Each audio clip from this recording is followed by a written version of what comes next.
Hey everyone, and welcome back to Canonwalkers. As always, I am Scott, the GM, and today is a special episode of Canonwalkers. Today is the last page of our proverbial book.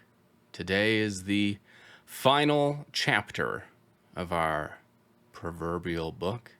Today is the last sentence on the last page of our proverbial book. But it's also a literal book too, right? Because it's an actual physical.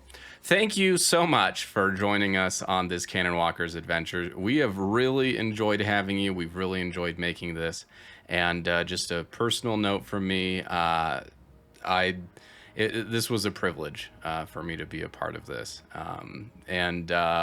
Boy, do things not stop in episode 27. So we'll get rid of me and right into the action. Welcome back for the last time to Canonwalkers here on the Shard of Opportunity. Welcome back, everyone, to what will probably end up being the final episode of Canonwalkers. It's the middle of the summer. It's going to be 98 degrees, but I am wearing my Stormlight sweater. Dedication. Because, we're about to find Talon's Honor Blade, and I don't know which one it is, but it's one of these on here. So little did we know, the Honor Blades were the shirts we wore all along. Okay. Last time we had a pretty big fight that was 100% avoidable, but it was not avoidable given the choices of our characters. It was completely avoidable. It was going to happen all along. There were some interesting, unexplained things that happened in the situation. Yes, there were indeed. Are your characters interested in that? Are you guys gonna delve into that, or are we gonna continue forward in the vaults of Paliah? No, I think Nmra is going to go and try to examine Ryel. Ryel. I will never get her name right. It's fine. Ryel's body to kind of see, like, how did she get free of those bonds? Sure. Go ahead and give me either deduction or perception, maybe. I think those are both the same for me, so I'll just do a deduction. That is a 14 plus 3, so 17. 17, okay. Yeah. You are able to see that when you did, tightly bind those around her wrists, that they were bound tight enough that they actually did leave a little bit of, even now, a bit of an imprint, bit of a marking. So it's not that they weren't tied well enough. You look all over her body. You don't find any hidden knives or anything that she might have used to cut herself free. So you deduce that there must have been some other means apart from something hidden on her or her freeing herself.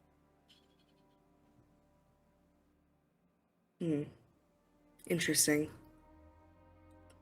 She kind of like lets go of the body in a manner that's clearly just like she's fed up with this, not a very honorable way of handling a dead person. Okay. And then just walks back to the group and kind of keeps it. She's very clearly irritated, though. Okay. The body ragdolls to the floor and slumps there. Dead. Still dead. And we left off with Tylin kind of being upset at Nmra, because I was informed, maybe not all of the things that happened, but just that Nmra attacked Ryel, and then that like triggered the rest of the group being found out, and that like the fight ensuing. So I'm kind of standing in front of the door, but I was in a huff, a little tissy at the end. There's clearly like palpable like tension between the two of our characters, like Nmra and Tylin. She's standing off in the other direction, when normally she would probably remain close to Tylin. Could you tell me a little bit about this door that is in front of us? It's kind of like a majestic or large door. Yeah, there's actually 2 large bronze doors. I can bring up the picture again, actually, of the area there. Above you have this nice relief carving of Paliah, and on the doors is the glyph of the Truth Watchers. But yeah, apart from that, they're both kind of double doors that open outward, not towards you, away from you. They do not appear to have any visible lock. Is this room is lighted? Is that with spheres? There are, I think there are little sphere lanterns floating in the pool. Yes, but there are random sphere lanterns around the room as well. Okay, can I reach them? Spark wants to collect them, knowing that Yilt is ahead. Yeah, She wants easy access to some stormlight. All right. Yeah, there's enough stormlight in there. It doesn't appear to be waning. That I'll say that through any whatever you do today, unless it's unreasonable, you will have enough stormlight to regenerate if you or breathe in more stormlight if you need to. Okay. I'll approach the doors, and you said there's no handles. Are there hinges that are visible? I can do a deduction if you want me to. But... Sure. Yeah. Let's do a deduction on these doors. It's an 11 on the dice, and overall an 18. Overall an 18. Yeah. You don't notice any hinges, but the edges of the doors are kind of, they kind of go into the stone frames around them.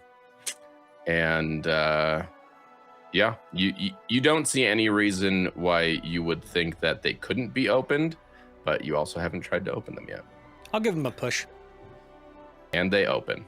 Ah, love it. They move soundlessly, and they feel a bit lighter than you would expect doors of that caliber to open. But it moves inward pretty easily, and you catch just a glimpse of shelving beyond, a room with some shelves in it. I'll turn to our friend Axes and just be like, sometimes it's best to let gravity do the work for you.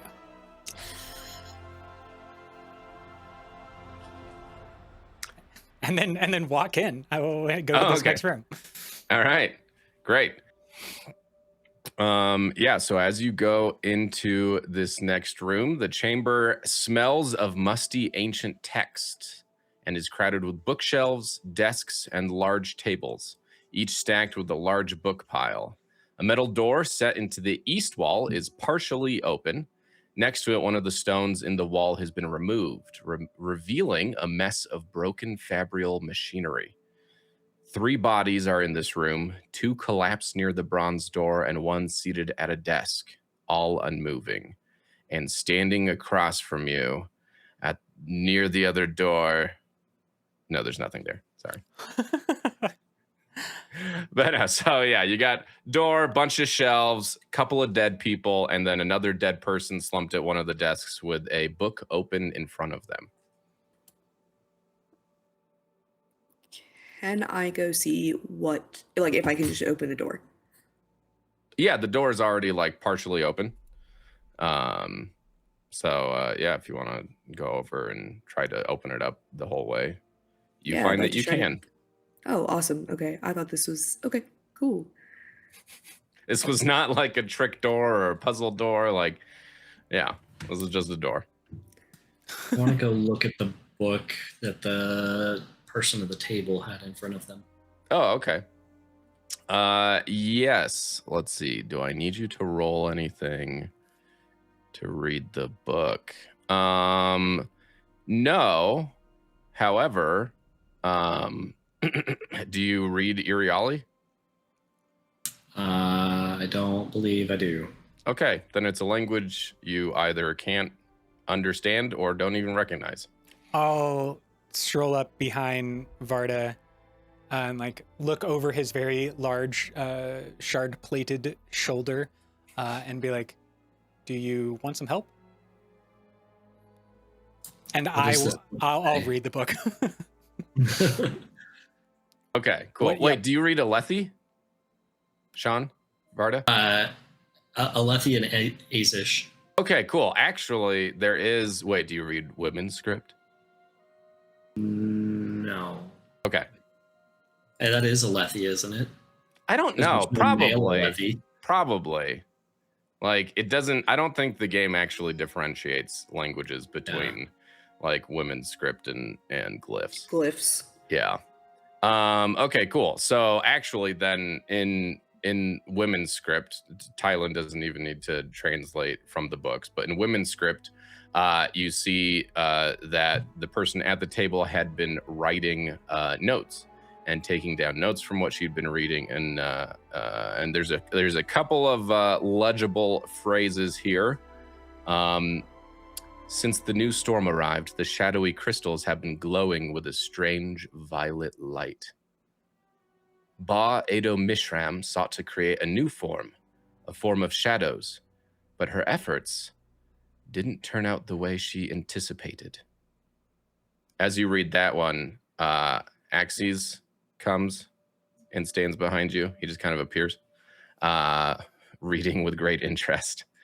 The singer's physical forms were consumed by their own power, much as Yelignar was said to have consumed by his hosts. Has said to have consumed his hosts. Could a new host provide a housing for a shadow entity's cognitive shadow? Question mark. And her notes also include a hand-drawn sketch of a rough gemstone, faceted and sharpened at one end.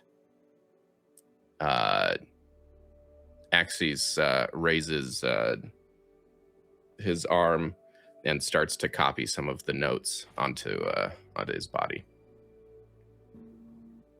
The notes mention singers as well as Ba Edo Mishram and Yelignar. Vardah, do you know those people? I know of them. They are ancient. They are of Odium. Vardah, can you give me a lore test? Yeah.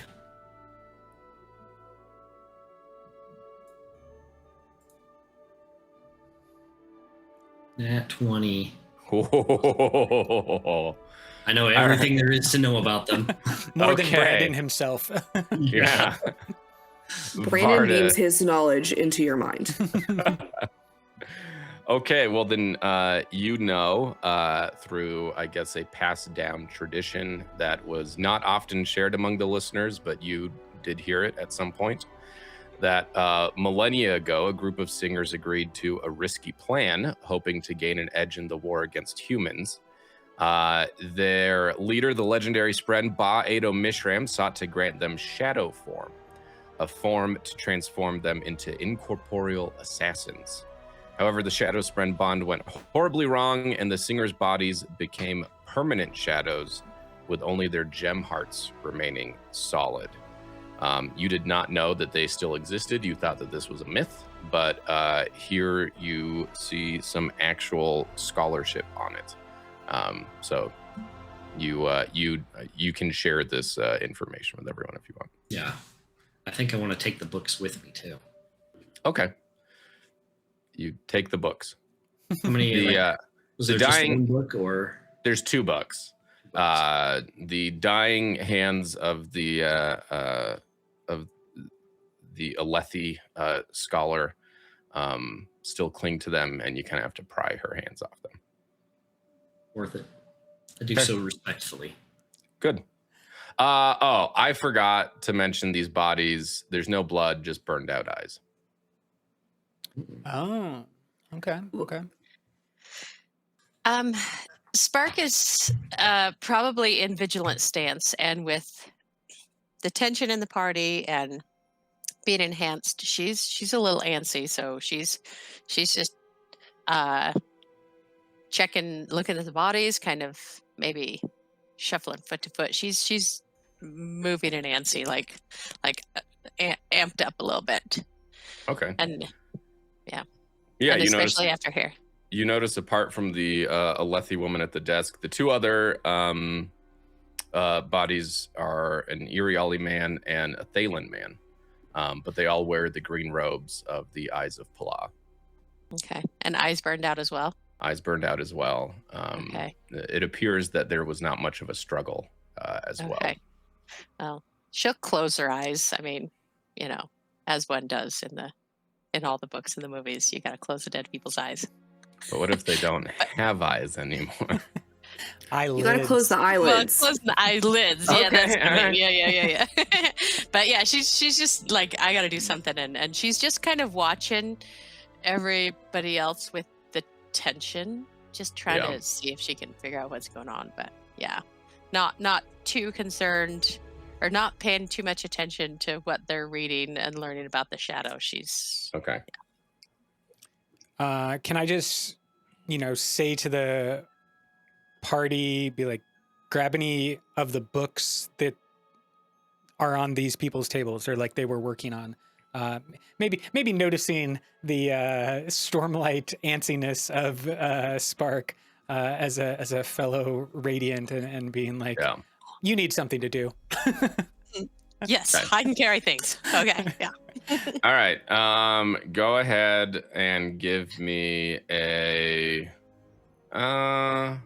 lore roll then, as you go around and pick up books, Spark. Okay. Lore.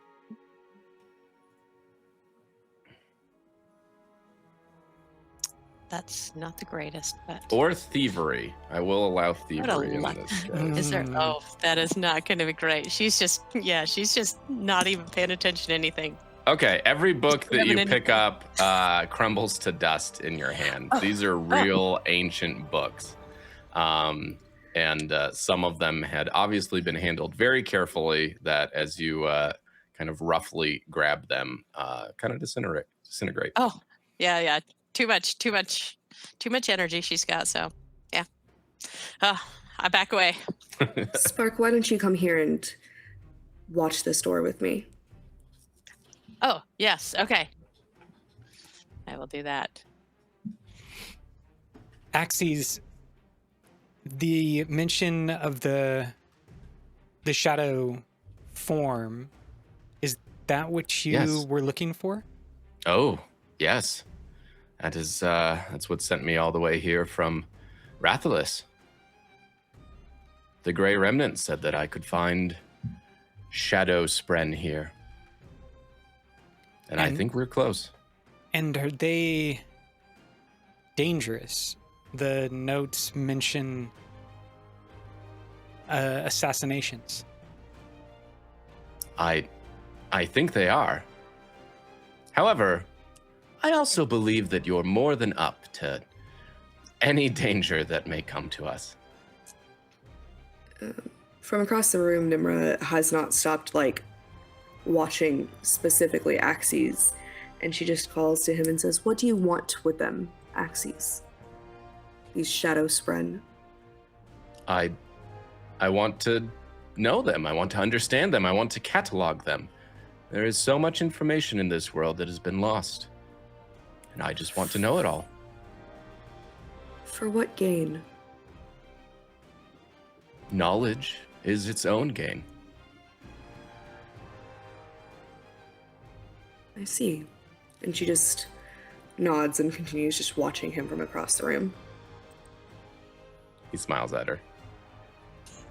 She does not smile back. Okay. Axes, what do you already know about the Shadow Form?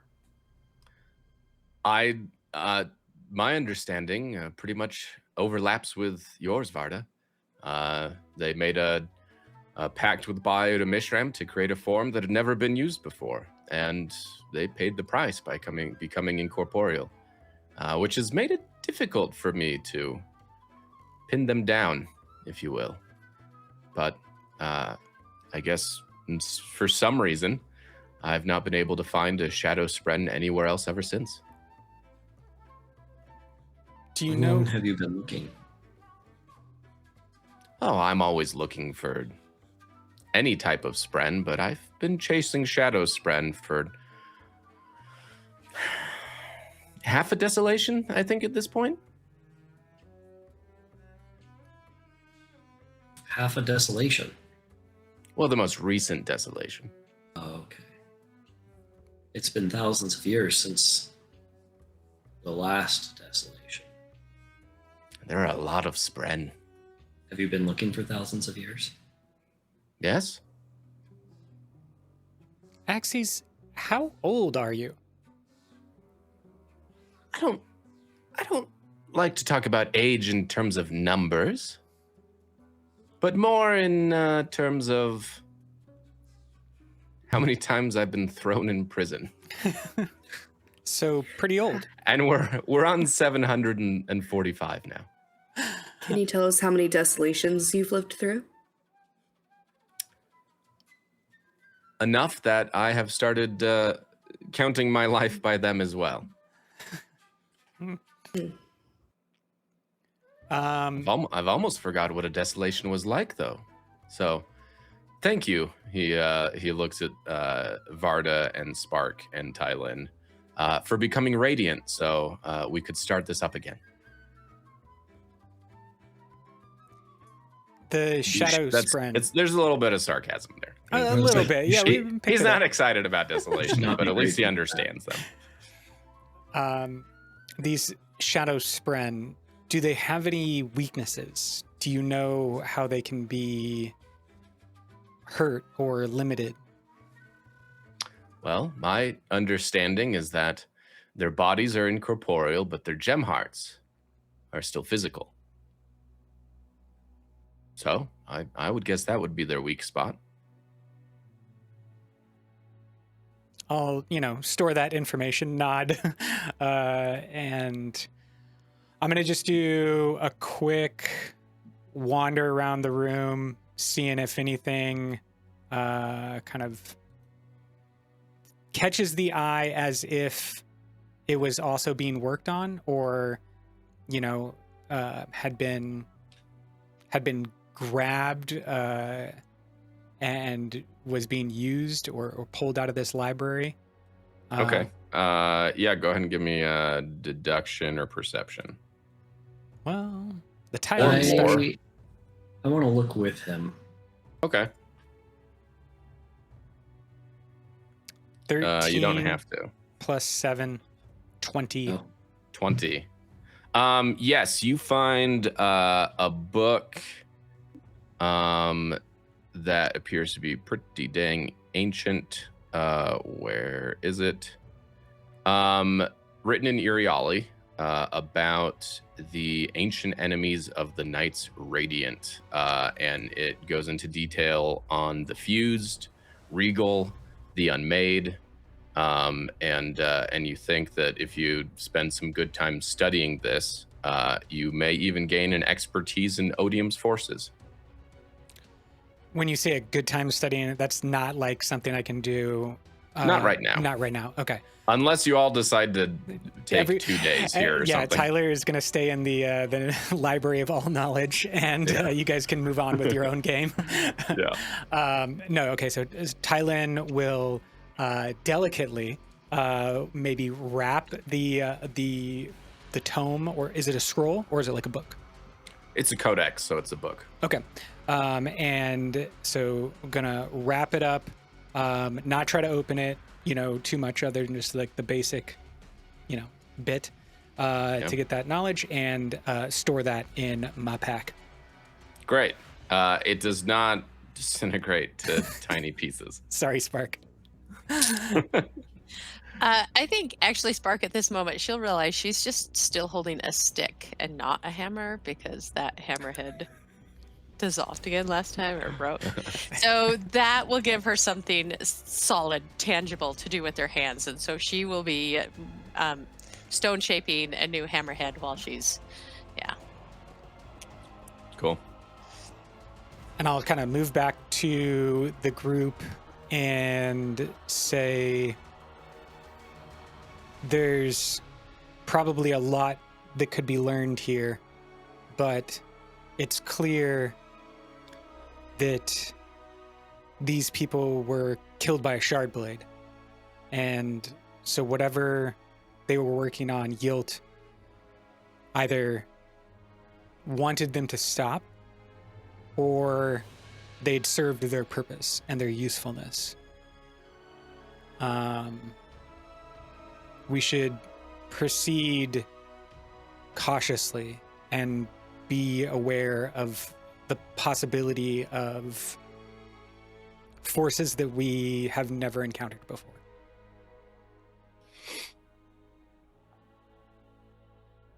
I agree. And then maybe glance over at Nmra and say, like, and don't make hasty decisions without consulting the group. She simply just looks away.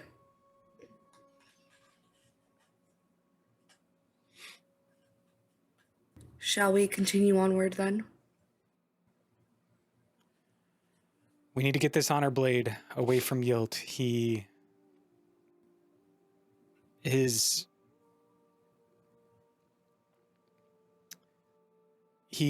unstable and cannot be trusted. So, yes. Spark agrees wholeheartedly because she's feeling all this, and we got to do something actionable. Cool. All right. You guys going through the door? Yeah. I think so. Pushing open doors. All right. Sweet. Yeah. You beyond the partially open door is a short, curving hallway lit by tall sphere lampposts. Faded murals on the wall depict a woman, young, both as a child, adolescent, and then growing into an adult. You see her eventually at the end of the kind of murals that follow her life, standing beside 9 others against a large shadow. The murals must have been vibrant long ago, but the colors are now muted, and some areas have completely fallen away. The hall ends in a formidable gold, silver, and bronze door set with emeralds and bordered by 6 rectangular reliefs. Each depict Paliah at a different moment in her long history, serene, commanding, and untouched by time. As you kind of turn the bend and see the door, you notice one of the reliefs is kind of rotating within the door from one depiction of Paliah to another, and then stops, locking itself into place. At the base of the door is another dead eye of Paliah with eyes burned out. In the middle of the door is one large emerald gemstone. And just to get some basic clarity, these green-robed people, this is like fresh kills. These are not like old bodies or... They have not, they're not desiccated. They haven't, decomposed in any way. They seem like they were, alive mere moments ago. Okay. Do you want to touch this one? No, not necessarily. If it's still warm? I mean, that's... No. Okay. I think that I would like to just have like a little back and forth with Zumi and ask, did you ever meet her before? Paliah? No, but not personally, but I had been in the place where she had been at certain times. I had been in a room with her at certain times in large meetings of Truth Watchers. But I do not know her personally. Would she have built traps, or do you think this is somehow developed to keep people out? You know, like, I'm trying to understand like what we're looking at here. Yeah. Zumi thinks a moment and says, I don't think that the Herald would have been one for traps or deception, but if she were to place a test before you, it would be one of uncovering truth.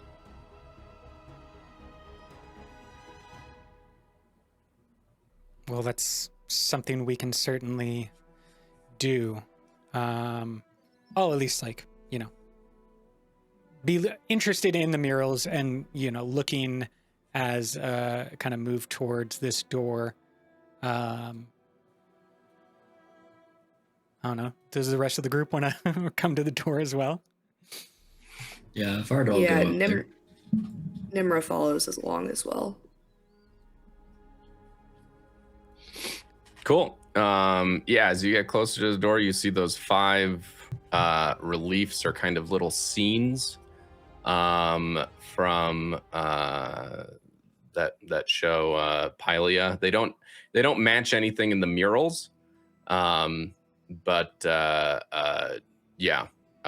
you saw that one had rotated from one to another, or flipped, I guess, rather, from one to another, you guess that there also might be multiple scenes per each of these reliefs. You know those big tic-tac-toe games? Yeah. At like playgrounds? Mm-hmm. It's like that. You can kind of rotate each one to be a specific scene. Okay, so we have to match the scenes then. Yes. Would you like me to tell you? Would you like me to tell you the scenes? Yeah, please. What are we looking at? One of you goes up and starts rolling through all the scenes. On the left, the first one. One of the scenes. There's only 2 scenes per. There's a blank, and then there's a good scene, and then there's another good scene. I didn't mean to say that there was going to be a good scene and a bad scene. A blank and an X and an O. Almost like a blank and an X and an O, but the scenes are not just X's and O's. The first one depicts a small child. On one of the scenes, the child is serenely reading while a high storm rages outside of the window. On the same one, a frightened girl shelters beneath a bed while clutching a damaged book against her chest, while outside a storm rages. That's number 1. Number 2, a grown woman stands among a group of disputing scholars, pronouncing judgment, and they are all in an act of respecting her opinion. Number 2, a young scholar listens while others argue. And before her lie 3 different accounts or 3 different writings that she appears to be struggling with. That's number 2. Number 3, a radiant woman accepts a blade from a brilliant divine figure. Also number 3, the woman reaches towards the offered blade while also looking backward at a crowd of frightened and concerned people. Number 4, Paliah stands untouched amid monsters and fire, directing those around her to safety. Also, number 4, exhausted and wounded, Paliah teaches survivors how to preserve food, treat injuries, and record what they have learned. And then the last one, Paliah emerging triumphantly from brilliant light while a crowd kneel before her, or Paliah emerging from that light, trembling and broken, recoiling as a crowd reaches towards her. Kind of a theme in the difference between them. One, I'm not going to say more, but let me know if you want to hear a specific one again.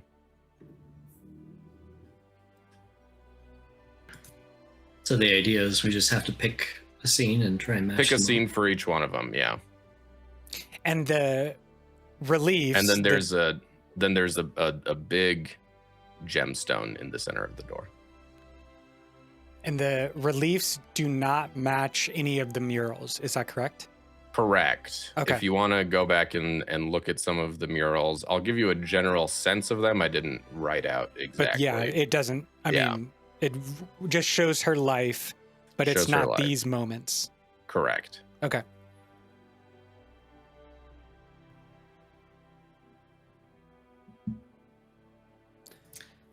I'm inclined to think that maybe she was a scared child, and then as she grew, helped others overcome their own fear. I believe that. What if we, Shall we?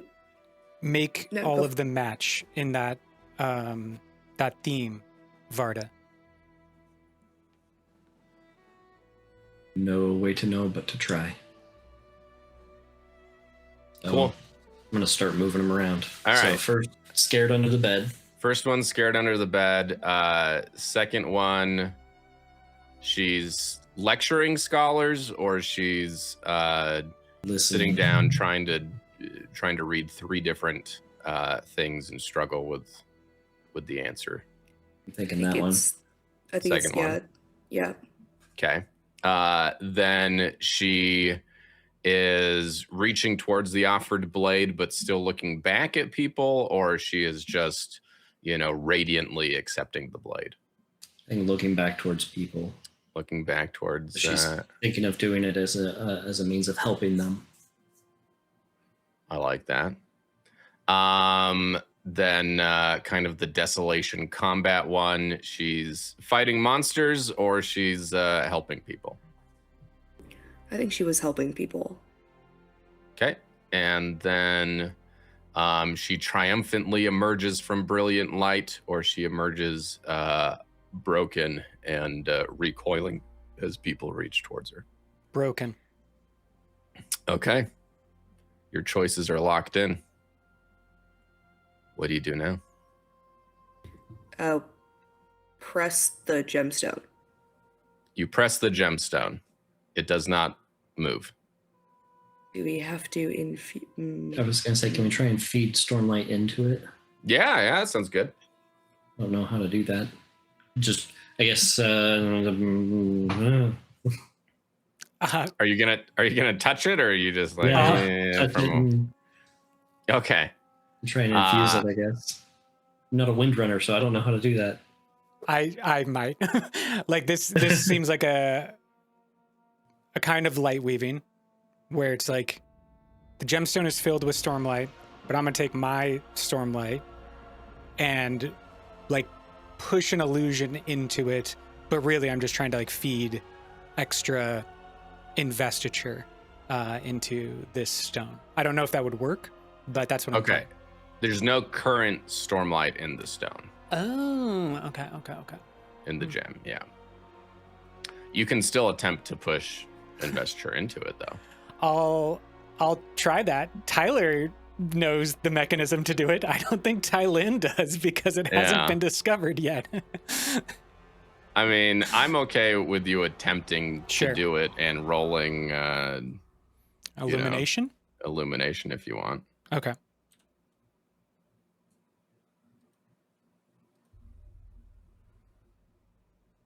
Yeah, overall that's a 20, 14 on the die. Overall, a 20. Yeah, I'd say that Tylin with the 20 uncovers secret arts of the Radiance that none else knew before. And he feels Stormlight leak out of him, and the emerald begins to shine a brilliant green. As he does so, you hear a voice, soft but strong and firm, say, "You know who I am. Now, will you name me?" Every one of you hears this voice.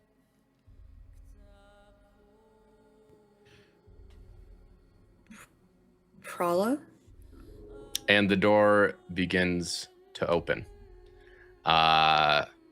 It kind of sinks down into the ground. As it does, you see the reliefs kind of spinning to reset themselves for the next person who comes in, and your game master is reflecting on how that actually wasn't harder than the puzzle that Brotherwise had created anyways. Should have made them a bit more subtle, I think. But the Door of the Watcher, as it's called, sinks into the ground and moves into Paliah's vault. Let me activate that map here for everyone. Ooh. And the vault is a tiered lecture hall, above which hangs a scientific specimen, the reconstructed carapace of a great shell. Below, every surface is covered by an overwhelming jumble, not of ancient fabrials or shards, but of various mundane objects, worn boots, children's dolls, tarnished utensils, and stacks of letters and journals. Yilt stands on a stage at the far north wall, his acolytes flanking him. He points the honor blade at you and says, "Well then, it was fated to come to this, as I saw." He pauses, his voice echoing in the mournful space, then continues. "You must admit that this vault is undeniable proof. Paliah has lost her way. Her sacred treasures are useless trinkets. Pools of red anger spren boil up from the ground around him. Truth watchers of the past were scholars. Nothing was buried that we did not unearth. We need that drive again. You all have seen it. The Everstorm, the Fused. At first I, too, refused to see this new reality, clinging to past hopes. But we must accept that the final desolation is come. Odium will triumph, and we must serve him. And I will, as a new herald of war and truth." He lifts the honor blade.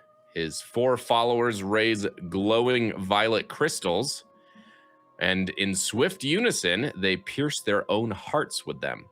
Their eyes shrivel, then their entire bodies consumed in smoky shadows that spew from the gems. And let me get rid of these guys and bring down our shadow spren acolytes.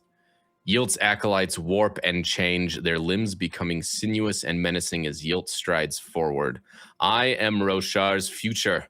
I'm its savior, illuminating it in the darkness. I'm its deliverer, cutting away the rot within it to heal. I'm all futures, all victories, every glorious dawn that rises after the storm breaks, and you will break before me." Okay, who wants to go fast? I think I would look at the group, recognize kind of like the finality of this situation, and move forward.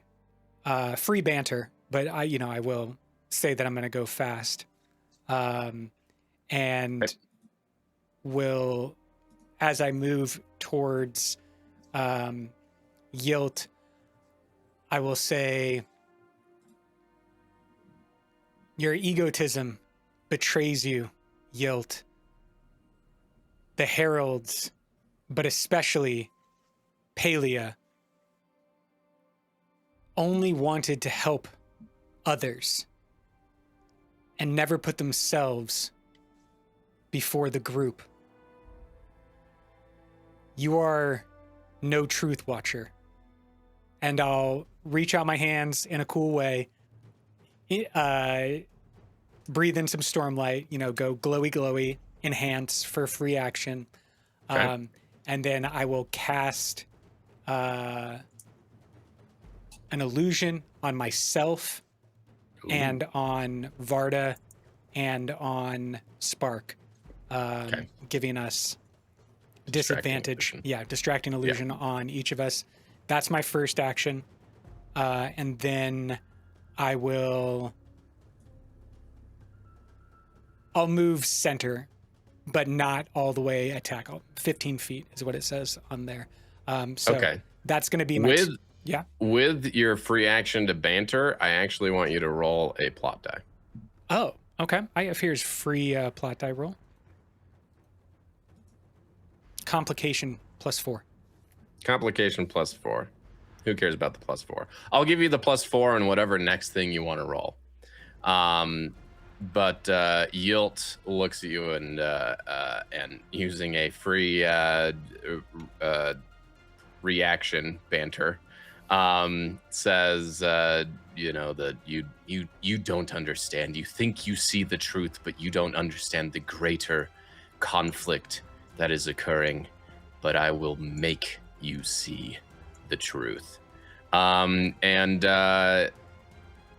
He kind of has a little bit of a red tinged aura about him. And he foresees you specifically, your actions. So until the end of this round, add a disadvantage to any of your attack rolls against him. Okay. This round specifically? Specifically this round. Great. Wait, are you done? Yeah, that was it. Dang it. I will free banter back and say, I may not know many things, but I know we're going to kill you. And that's my turn. He just laughs. Okay, cool. All right. Anyone else want to go fast? Vardah is going to step up right next to Nmra. Okay. And grab the shard blade he can't use and hold it out to her and look at her and say, I am trusting you to do what is right. She takes it. Yeah. Cool. And that's your turn, Vardah? Yeah, I moved and then I handed that off. Yeah. All right. Anyone else going fast? Okay. I am going to move. And then I'm going to fire an arrow at Yilt. Nice. And because he is my quarry, I get advantage, I think. Yep. So we're going to do that. He is going to use a reaction called Tension Parry, which before he's hit or grazed by an attack against physical defense, he can infuse tension into his clothing to increase his physical defense by 2 until the start of his next turn, including this attack. So what did you roll? 23? Oh, hits him anyways. Forgot that he's got the stone ward blade. What? I was saying I forgot he's got the stone ward blade. Yes, yeah. Right, he is a truth watcher, but he has the stone ward skills. Yeah. Cool. All right, so yeah, you hit him for 7. Great. Nice. Solid hit. I mean, not like solid, but like it's a good start. Cool. Anyone else going fast, or we headed over to the NPCs? I'm gonna go slow, so head over to NPCs. Cool. Sounds good. All right. NPC fast turns. Yilt is a boss. He gets a fast and a slow turn, so watch out. He is going to, on his fast turn, I don't think he's going to use that yet. What are our distances here? 35 feet. Okay, he can move 30, so he's going to move 30 feet and engage with you, Tylin, and attempt to strike with his honor blade. Disadvantage strike. Right, disadvantage. That's as low as it can go, though. There you go. Yep. Okay. Cool. I'm actually going to. Nope. All right. So yeah, he misses you. For a nat 1, do NPCs take a complication? Not this time. Okay. I might have others in the future. Yeah. But not at this moment. Then I'll okay. just free banter and be like, gonna need to be better than that. As I dodge. He's okay. He snarls at you. Fantastic. Cool. Slow turns. PC slow turns. Who's going? Nmra? Or does Spark want to go first? You can go. Okay, so my first turn is to equip the shard blade. Question? Yep. First action. First action. So I still have it says it's one-handed, so I still have my other knife in my other hand. Yeah. Okay. Awesome. And how far away will we yield? Yeah, I don't know how well the shard blade is going to be for Nmra, but let's find out. Nmra is going to go...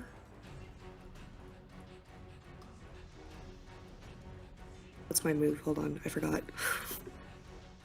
25, okay.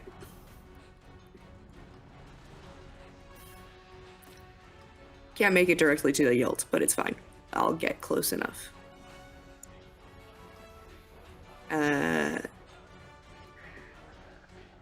I forgot I have another turn, or another move, so I'll just move up to the side of yield. And that's it. That's 3 moves. That's 3 actions. Cool. Right. Yeah, if you move twice and equipped once, then sounds good. Spark, you ready to go? Okay. Yes. Yeah, so I'm going to move up to the other side of Tylin there, except that I'm on measure instead of moving there. So, oh my gosh. I got you. It is not. Okay, yes, sorry. It is not let me do anything right now. Okay, and then I am going to drop into Stone Stance as a free action and use my hammer against him. Cool. With momentum, right? With momentum. With momentum, yes. So we're going to advantage. Oh no. Yeah, 10 is not going to do it. Even with advantage. Okay. Then let's see. So I'm going through it slow, so I can do an unarmed strike as well. So I will do that as well. Wow, that was terrible. That's sad. Oh, sorry. Unarmed strike. 14 does not hit. Okay, and I'm not seeing my rolls, so I'm just gonna have to let you guys tell me that. Okay. It was a 14 and it does not hit. Okay. Cool. All right. Axes is going slow and he's just going to walk over there and watch. He's not much for fighting. Risha, we didn't move Koro. We didn't do Koro's turn. Yeah, okay. Koro is gonna run up to... Come on. There he goes. Okay, he's going to run up to Yilt and, like, jump up and try to, like, just dig his claws, like, just down into Yilt as he comes back down. Cool. I like it. Koro also has pack instincts, which allows him to roll gain advantage as a free action when next to an ally. So maybe he should try that. Oh, yeah. Okay. For gain advantage, let's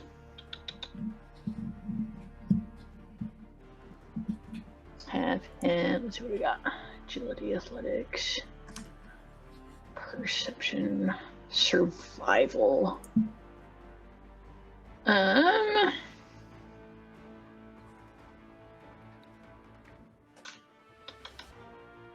Try like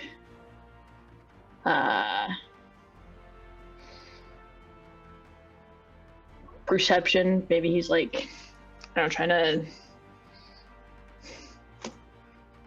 He's trying to sniff Yilt. like get a good something. Yeah. Get a good whiff of Yilt to know exactly where to bite or something. Something.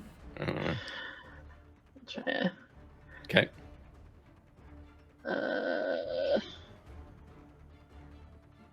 20. Yeah.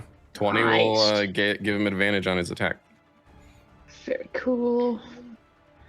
We said claws. And go. All right. That is definitely a hit. And yeah, he sinks his teeth into him. No, sorry, his claws into him. Slashes him real good. 16 damage. Nice. Koro, man. Absolutely. Good boy, Koro. A beast. Cool. All right. Next, it is NPC's turns. Axie's moved out of the way. Yilt is going to slow turn. He is going to stone spear you, Risha. So get hype for this. Did you have distracting illusion on you? No. Okay. Cool. 18. Does that hit? All right. That hits.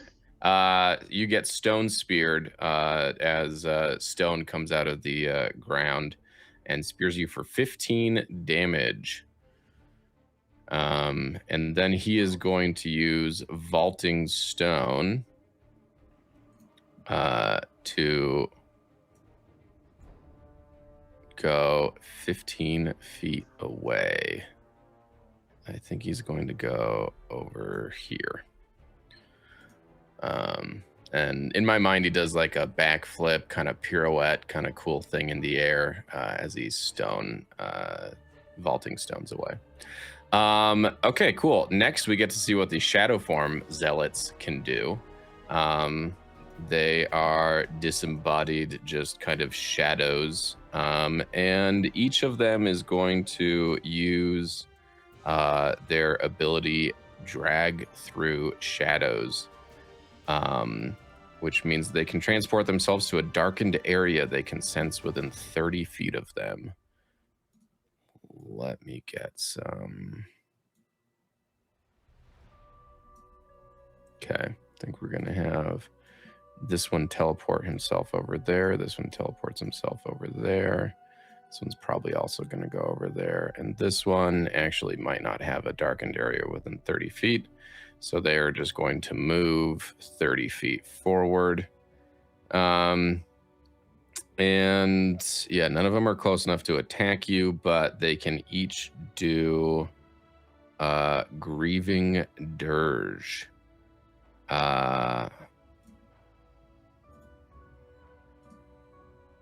Grieving Dirge. Shadowform Zealot chooses a target they can influence within 30 feet of them, makes an intimidation test against the target's spiritual defense. On success, the target becomes exhausted. So this one right here is doing that against Nmra. Nmra, is your spiritual defense greater than 23? No. All right, then now you are exhausted, -1, getting a -1 on all of your tests. This one actually over here, this one on the left is gonna do it on Koro.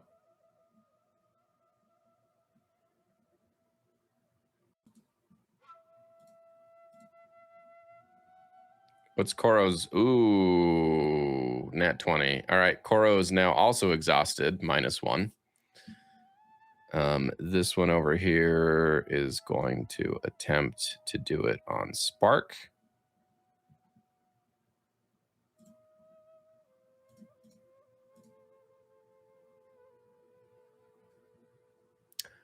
Spark, I'm guessing you're greater than 7 spiritual Just defense. A little bit. Okay, Yeah. all right. That doesn't work. And then this one, this one's also going to try and get you.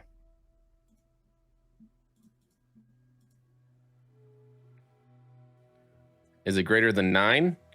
Mm-hmm. Yeah. All right. Okay. Thank heavens. Cool. Well, I think that is all that they are going to do this turn then. So next round, back up to the top of the round, PC fast turns.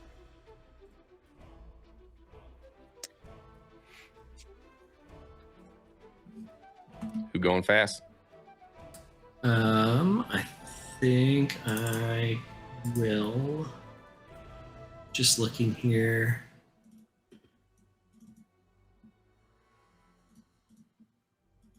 Okay, free action will get me an extra 10 feet, and I can move 30. Just trying to see how far I can go. Yep.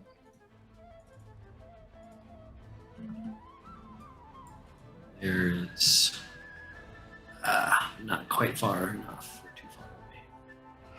Dang it. Okay. I'm not going to go fast then. Okay. Is anyone going to go fast? I'll make an attempt at. Oh, go for it, Spark. No, yeah, Spark will too. So I could see where Yult backflipped and went to on the. Is that a bookshelf between him and me? No, that's just a low table down one tier of the lecture hall. Yeah. I kind of want to shove that table into him. And then you can attempt to do that. And then try to use, well, that would Stone Spear's 2 actions though.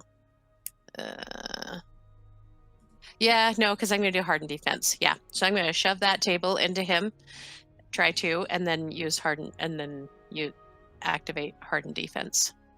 Okay. So yeah.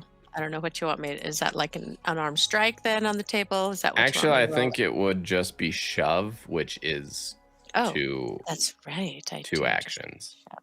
Oh, it is? Okay. Yeah. All right. Okay. Well, I'll do it anyway. Yeah. Let's just do it. All right. You are shoving a table at him. Yeah. 15 against the physical defense. It matches, and matching succeeds, right? Yep. Yeah, for the opponent. Yeah. Yeah. Okay. All right. Matching succeeds. So you push the target 5 feet horizontally, and we'll say that he kind of trips backwards onto the tables or the desks on the next tier down. I'll say that it does 1d4 damage because of Okay, that's good. Thanks. It does 1 damage. Congratulations. All right. You pushed a table at him. All right. Any other furniture related actions people want to take? Not furniture related, but I am going to try to go for this shadow, whatever the heck we called it. So I'm going to I moved forward, so that's one action, and then I'm going to go ahead and make an attempt to strike with my shard blade, right? Yeah, I like it. And I did say make an attempt. All right. Did it roll? I did not see it roll. Neither did I. Okay, sorry. Oh, there it is. 18. That's an 18? Yeah, nice. Okay. For 15 damage? Yeah, that hits. You notice that as the blade passes through the kind of shadowy form, that it appears to disperse it a bit. There's not disperse, it like burns it a bit. There's a little bit of like light on your blade as it passes through the shadowy form, doing 15 damage to this punk in front of you. She looks down at the blade and she goes, I think I could get used to this. And I'll just free banter and be like, given some tactical orders, and just be like, Nmra, find the gem heart, destroy it. Understood. Like she shouts it back. Cool. Still like a bite of tension underneath her. Yeah, acknowledges him. Nice. All right. Anyone else going fast? I'm gonna go fast. I like it. I'm gonna jump over this table and move right in here. And then I'm gonna fire at Yield again some more. I love it. Single-minded attacking of Yield. Oh my goodness. A 2 and a 3. No. Yeah. No, so bad. Okay. Yep. That's all right. fine. 7 does not do it. Would you like to graze and do more damage than the table maneuver? No. Okay. All right. Anyone else? Nope. Sweet. All right. Fast. Bad people turn. Let's see. Let me confirm something real quick. How fast is that? Within 5 feet of them. Ooh. Okay. Yeah, I like this. All right. Nmra, the one that you attacked with your shard blade, is going to reach out. I dodge. Okay. Yeah, I'll use a focus to dodge. Okay. So that gives them disadvantage, right? Mm-hmm. Okay. Cool. Let's see how this skill test, disadvantage on the skill test. What's your physical defense? It's greater than 10, right? Yeah, it's greater than 10. Ah, dang. Okay.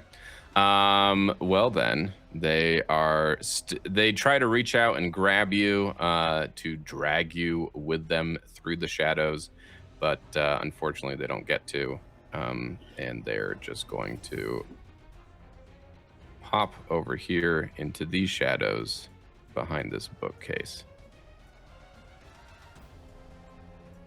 They need to go the long way around, I guess. Cool. Into the shadows. And as they enter the shadows, you notice that the wispier body that they had while they were in front of you in the light, Nmra, turns darker and a bit more one with the shadow, I guess. Okay. That was that one. I'm going to have this guy run up to you. They're going to their body coalesces from the wispiness into a bit more of a solid form. You could draw a very strong outline of them, and they're going to attack you. Do you have who has the distracting illusions again? Currently, it is Spark and Spark Vardah. and Vardah. Yeah. Great. All right. They're going to attempt to attack you. 25. Does that hit? All right. Yeah. Great. They hit you with their Shadow Claws for 9 damage. All right, so that's 8 damage because I have 1 deflect. Cool. All right. And these 3 cuties over here are... oh, wait. But it's Yilt's turn because he's fast as well. Yilt is going to...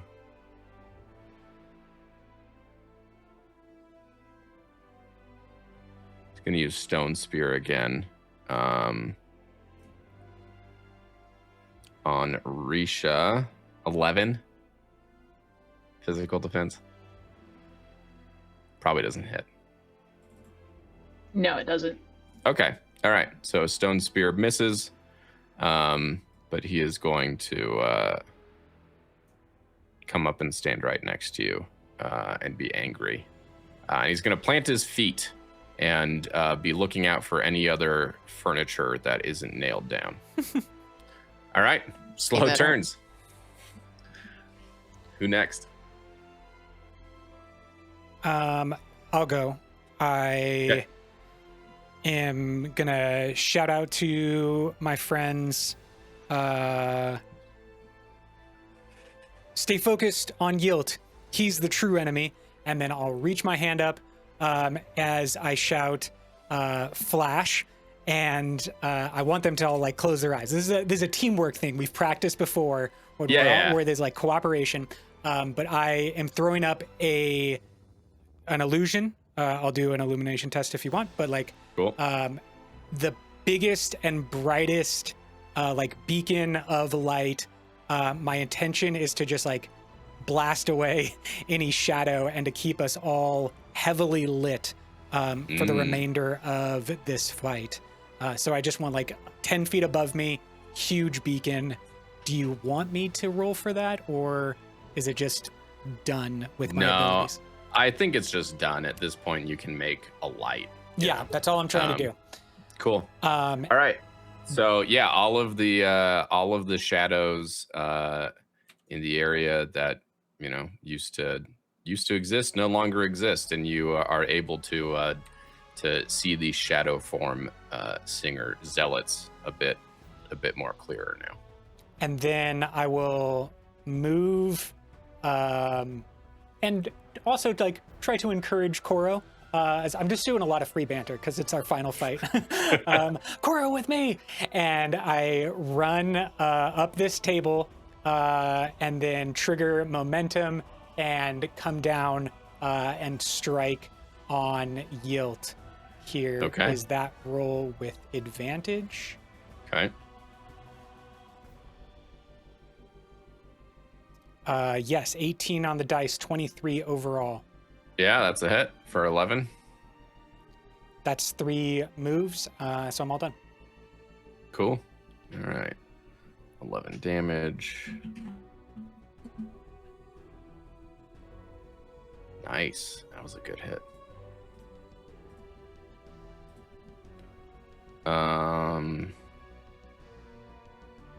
Anyone else slow? Yeah. Vardah, you haven't done anything. Yeah. So I am going to use my rigged weaponry. I think I am right at 10 feet here. Yeah. So we are going to use rigged weaponry to slash at him with a shard blade. Okay.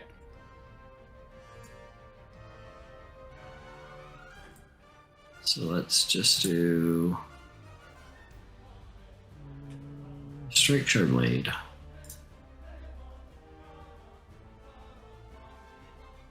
Uh, 12 does not do it. All right. Do you want to graze? Yeah, because that's 10 damage. Okay. Might as well. 10 does do it. Your shard blade pierces the little glint of the gemstone heart, and Yeah, the form sucks back into the gem heart, leaving just a floating gem heart for a second, and then it kind of explodes into shards of gem that do not hurt you, but maybe one hits you and then plinks off and falls to the ground. Yeah. Yep. Okay. Dead. So that's one, and then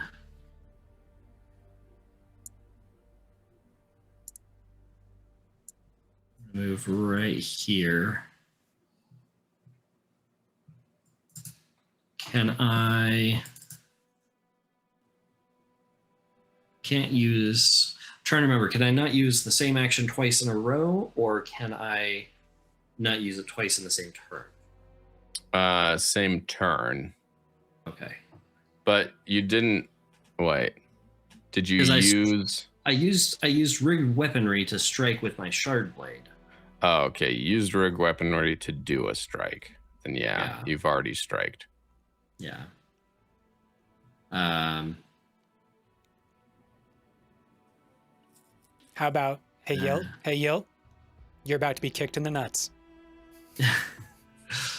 I'm just wondering if there's something else I can do with my last turn.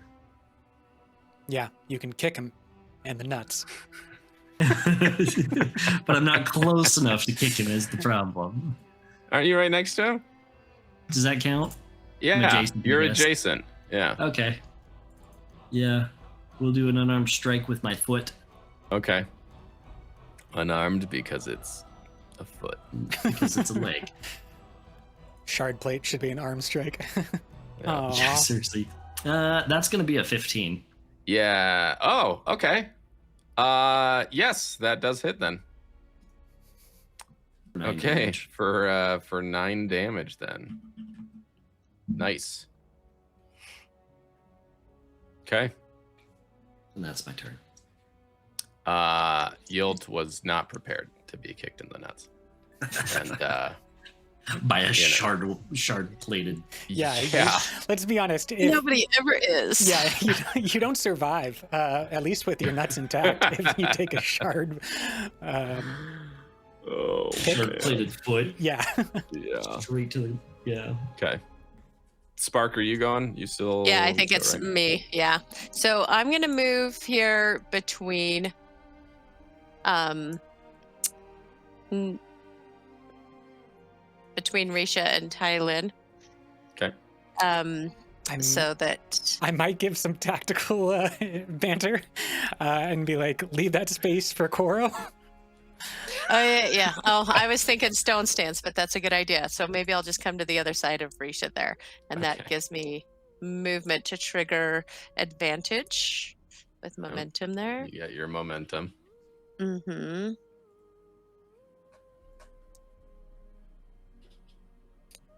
And I'm still not seeing dice, so It's okay. You got a 23. Well, it was a 23. You hit him for 9. Okay, all right. And then, okay, so I moved. I can do an unarmed strike as well on him there. So maybe just like an elbow to the face. And you elbow him to the face. That was a 25. Pretty For hard. 10. For 10 damage. Yep. Oh, right in the nose. Yeah. And her elbow to the face did more damage than my shard plated kick. She's got good Weird, elbows, right? the Spark. That's right. Okay. And that's it for me. Cool. I'm All gonna right. say you should have stayed. You should have just left Paliah alone, and Cool. Well, as a boss, he is going to spend 1 focus to turn around and meet you and strike at you with his honor blade, because he does not appreciate the damage that you just did to him. So And you take we're gonna 12. make that a 3. I forgot that it had disadvantage anyways. Oh, So it has it's actually an disadvantage. 8. Oh, well, It's then actually never an mind. 8. Yeah. Okay. Oh, okay, Never mind. all right. I'm gonna save that 3. Again, got to do better than that, buddy. Wow. Okay. All right. Great. Or something like the equivalent of in The Mummy when she's like, little men like you always get their comeuppance. I think you can just say that. Yeah. Yeah, there you go. Okay. All right. What would the Pemberbrook scholars have to say about this, I wonder? All right, who's next? We got Koro. Risha, did you go fast or not yet? I went fast, but Koro hasn't gone yet. Koro's going slow. Yeah. Okay, so Koro, he's gonna follow Tylin up onto this table. Okay. And then I think he's gonna launch himself at Yilt. Can we call that agility or athletics or pack instincts? Yeah, we'll call that either one of those. Cool.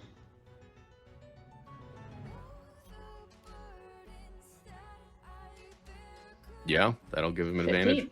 Yep. Nice. Okay. And then he's gonna bite Yield this time. Okay.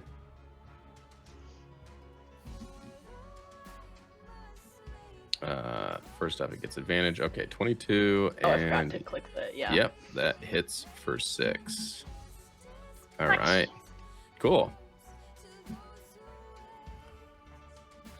Sweet. Okay, I think all the PCs have gone. So now it is NPC slow turn. Y'all have done some good damage to Yilt this turn, and he is pretty beat up, bloodied, maybe holding a broken arm or something like that.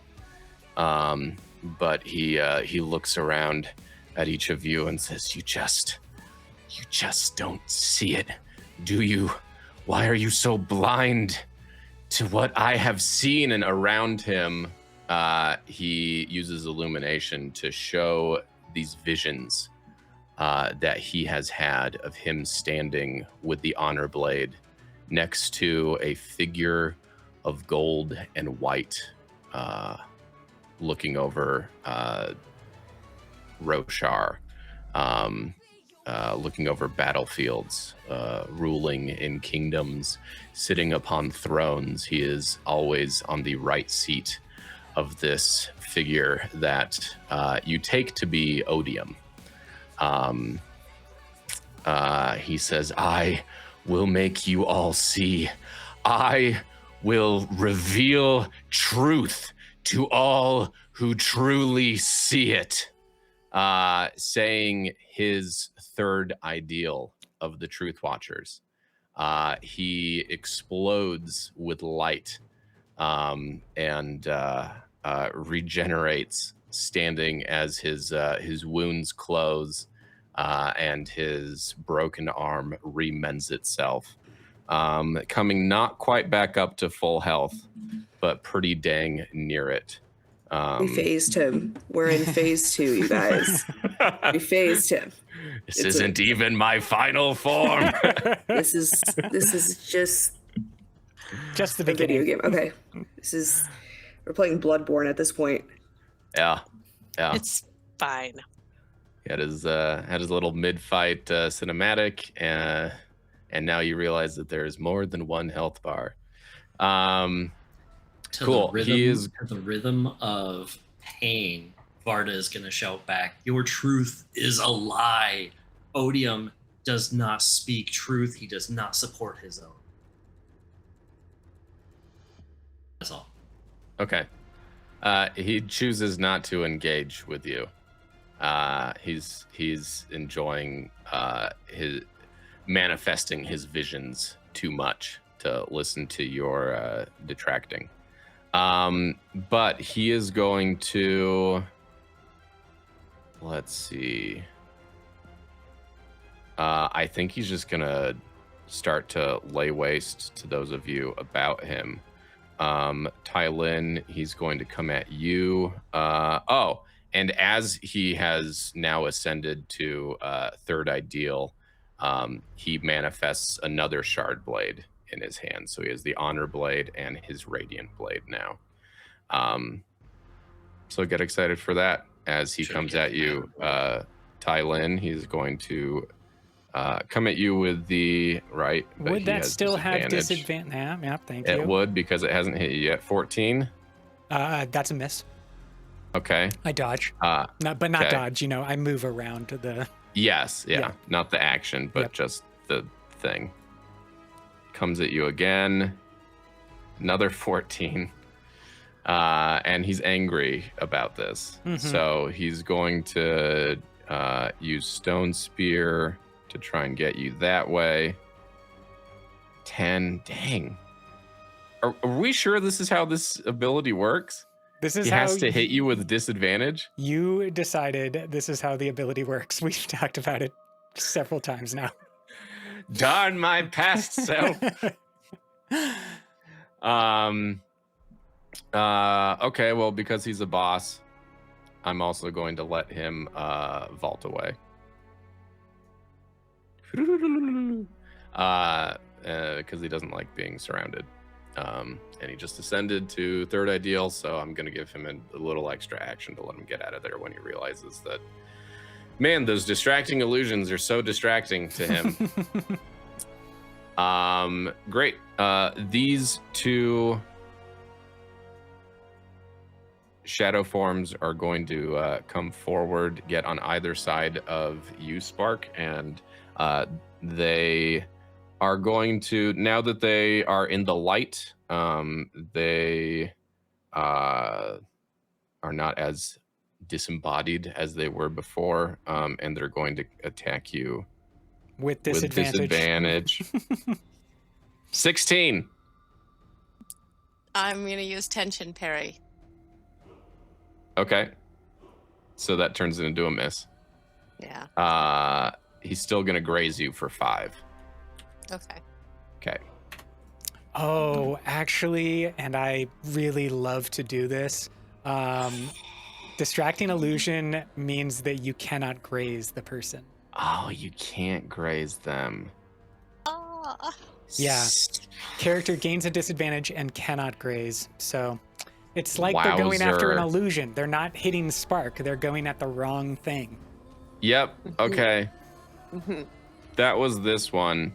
This one over here is just going to attack Risha because you're not a distracting illusion. At disadvantage as well because stone stance. Welcome to the party, pal. Can't catch a flippin' break. They were not prepared for us. Oh, wait, sorry. Not disadvantage. He has to spend an extra action. Forgot about that. Oh, that's fine. Does 13 hit, though? 13. No. 16. All right, great. Cool. The enemy NPCs use their slow turns to do absolutely nothing to you guys. Next round. Fast turns. I'll go fast. Okay. We are going to come right here and strike at that guy. Okay. Oops. If I can open it.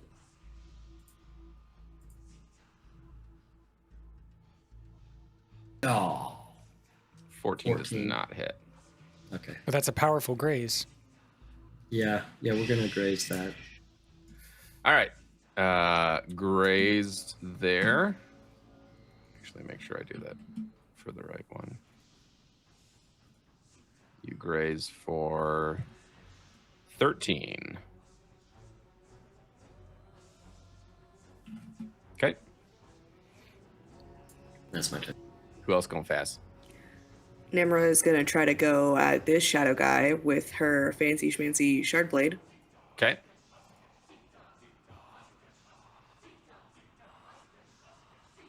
Doesn't hit. Right. And then she's going to spend a focus to hit with her offhand dagger. Okay.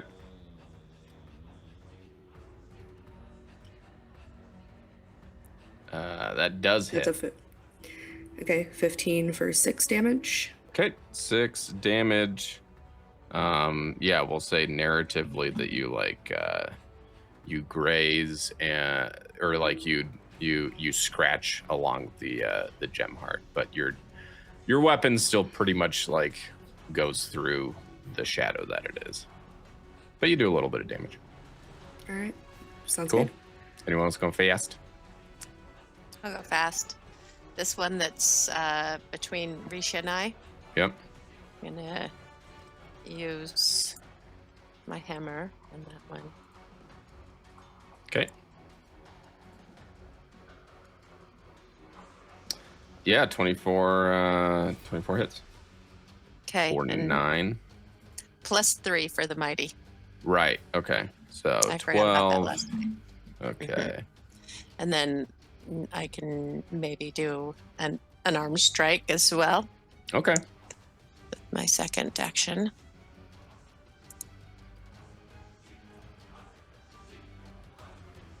Yeah. You reach into the shadow of the shadow form zealot. You grab its gem heart weakened by your earlier attack, and you crush it. Exactly what I wanted to do. As Perfect. they their shadowy form just wisps away into nothingness. And she'll use free banner and say, "Yilt, you're next."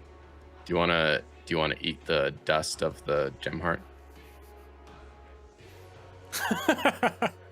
Okay. Fine. I just wanted a shadow form zealot spark, but I guess not. No. Okay. Yeah. No. Okay, all right. Anyone else going fast? I'll go fast. Okay. I'm just gonna move up to this guy and attack with my knife. All right.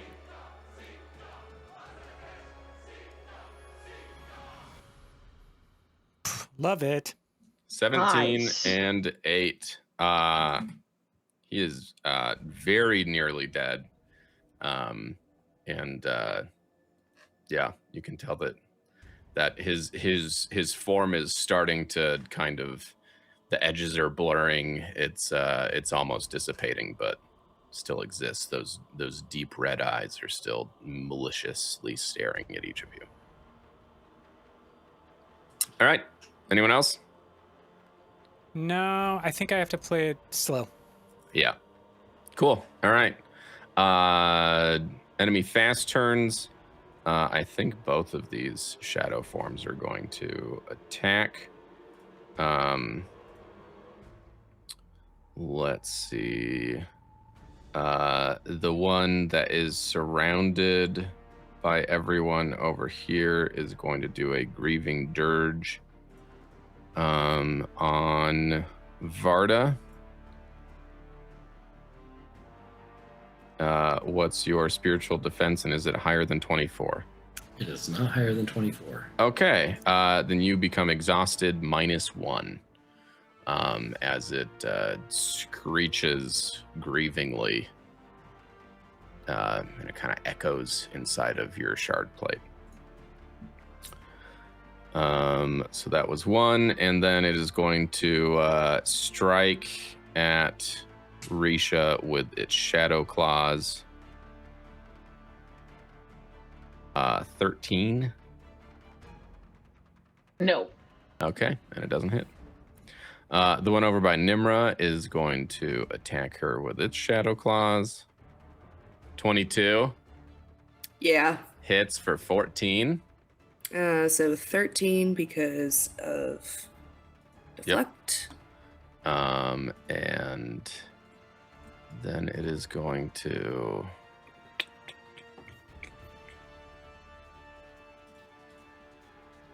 I guess it's going to grieving dirge you again.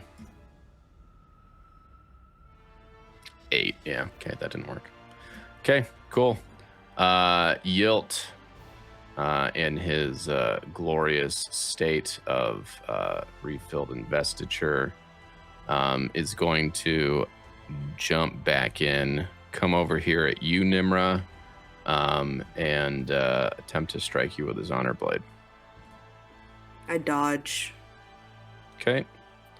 I already said that I dodged, so. Yep, 7. but he is going to graze you for 17. Okay. And then he is going to... I'm totally not at like 4 health, you guys. He's going to use Odious Vision, which gives him 4 focus back. Cool. All right. Slow turns. Who's going slow? That is going to be me. And I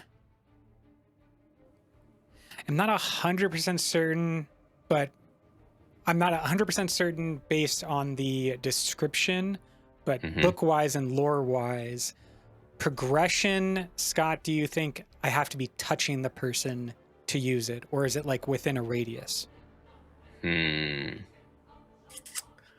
I bet that... Are we sure? I think... Isn't there a talent that lets you... Ooh, I don't know that. Do it at a distance? I think there is a talent. Okay, I definitely don't have that talent, but that would actually make sense. So what I'm going to do is...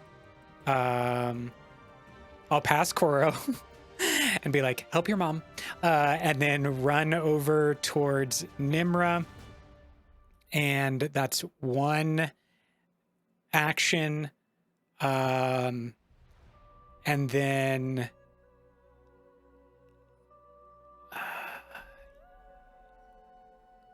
I don't know. Yeah, I'll just go with that. When I get up to her, I'll go like cool back to back, fighting stance with Nmra and be like, looks like you could use some help. And then as we touch, I'm going to use progression on her to heal. And I can only do that right now with 1 investiture. So the size of my dice is currently a D8. Yeah. So ranks. I free roll the D8 like this. And that's 4 health directly to Nmra. Oh, plus my modifier, which is currently 5. So 9 overall health to Nmra. Okay. That's my turn, because it's 2 actions for progression. Yeah. She's still like breathing heavily, and she just goes, "Thank you, Tylin. I guess I needed you after all."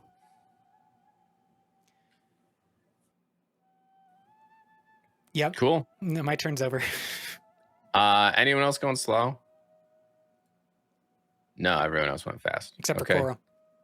Oh yeah, Koro. Yeah, Koro will go. More He's like gonna... slow.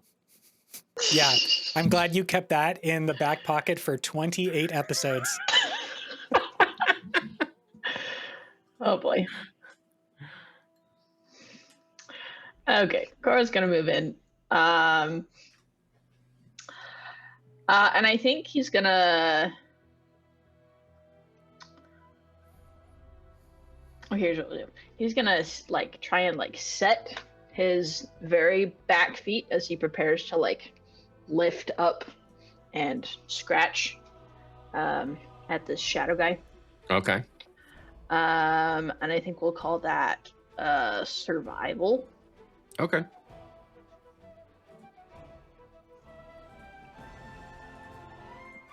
No. No. Ruh-roh. Okay. Nat one on the die. Nat 1 on the die. Here's the thing, though. Koro is so strong. He's so strong, as he like went to like jump up on his like back legs. Like he actually jumped way too high, like 20 feet in the air, and he actually lands on the skeleton of the great shell that's suspended from the ceiling, which wasn't meant to hold such a beefy boy. a husky boy, I guess. And the little wires that hold it up there, they break. And this skeleton comes raining down on this group of the 5 of you. So everyone make an agility test. Oh boy. Everyone over here.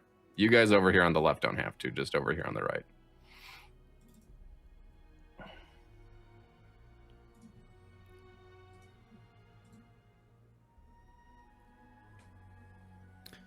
See a 14 for Vardah, a 17 for Spark, and a 9 for Risha.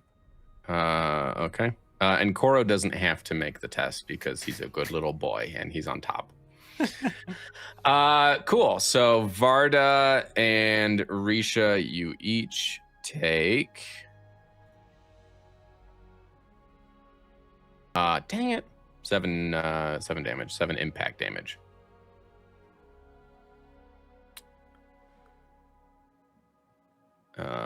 Cool. And it just passes through the shadow form, and Spark, I guess, just dodges it. Cool. Glad we got to use that complication. Thanks, Koro. Cool. NPC slow turns. The 2 shadow forms went fast. Yilt is continuing his rampage. And despite the progression, he is still going to come at you, Nmra. 14 damage. I'm injured. Yay! The last... Is this our first injury? I think we might have had a very basic couple. We've had basic injuries before this.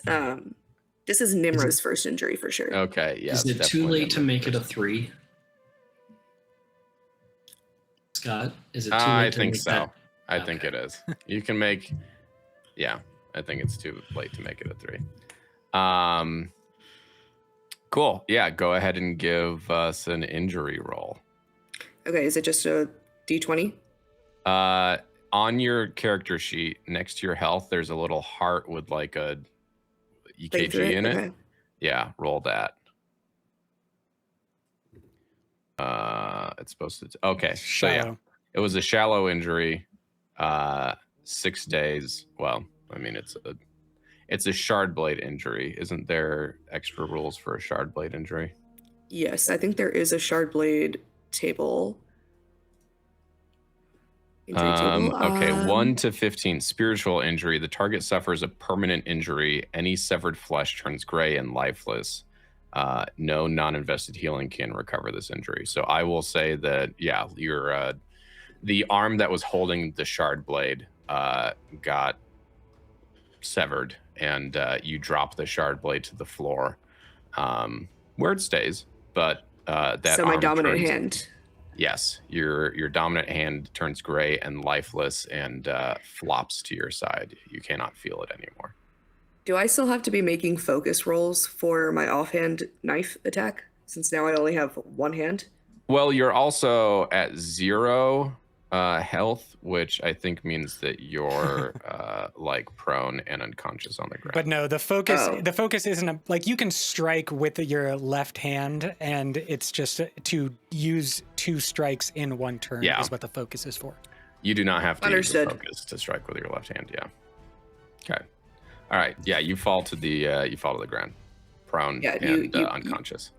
You hear Nmra scream as she drops the shard blade and falls to the ground.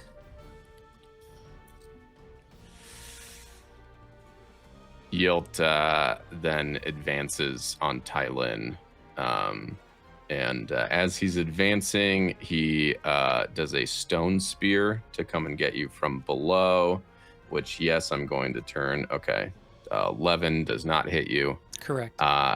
He is just so mad. He keeps being mad at you and attempts to hit you with the shard blade, which... No.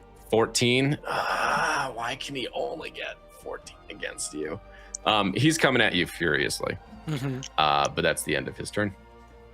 So, next round, back up to the top. Fast turns.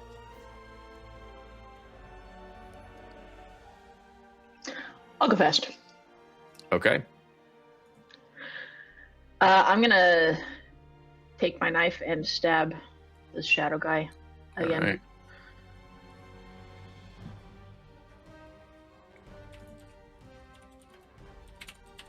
All right. Cool. Yeah, you stab at his gem heart, cracking it enough that it shatters and he dissolves away into nothingness. Cool. Good job.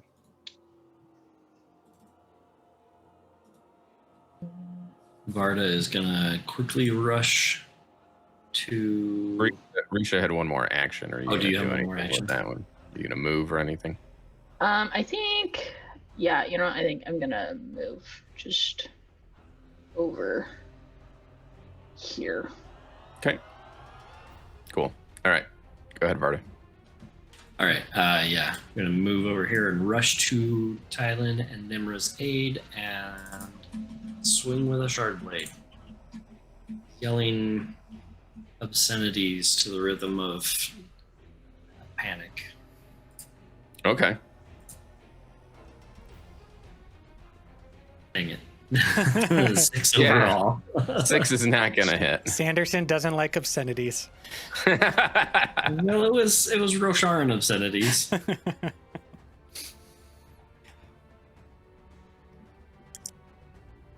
Okay, and that's it. Yeah. Cool. Okay. Anyone else I'll go go fast? fast also then. Okay. Mhm. So I'll rush over here using momentum to get advantage. And strike with the hammer. Yilt yelling at him also. Yeah, don't kill our people.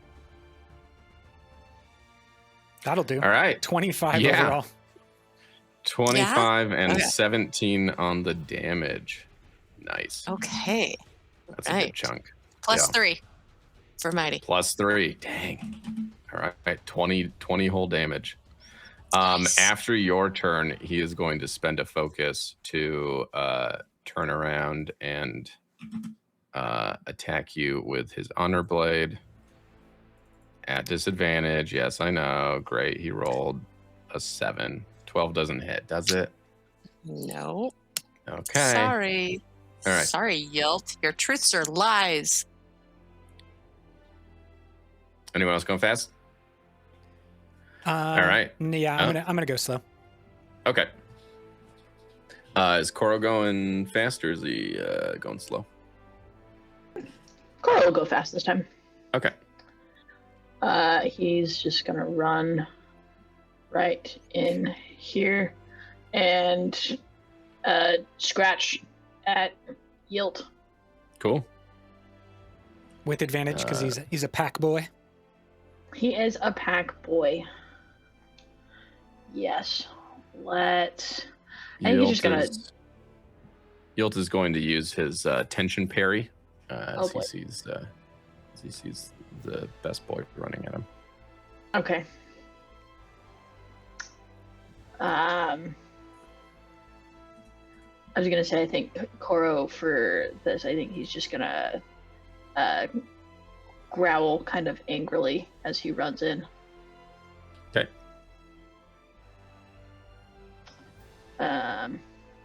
Do out of what I guess survival is best out of what I've got for him.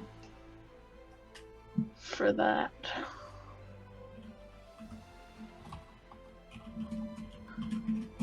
A 5.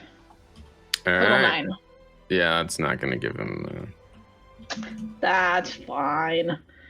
We'll strike. Here we go. Oh yeah. A nat 20. Okay, Koro. From a nat 1 to the nat 20, Koro plays it all. Wow. Okay.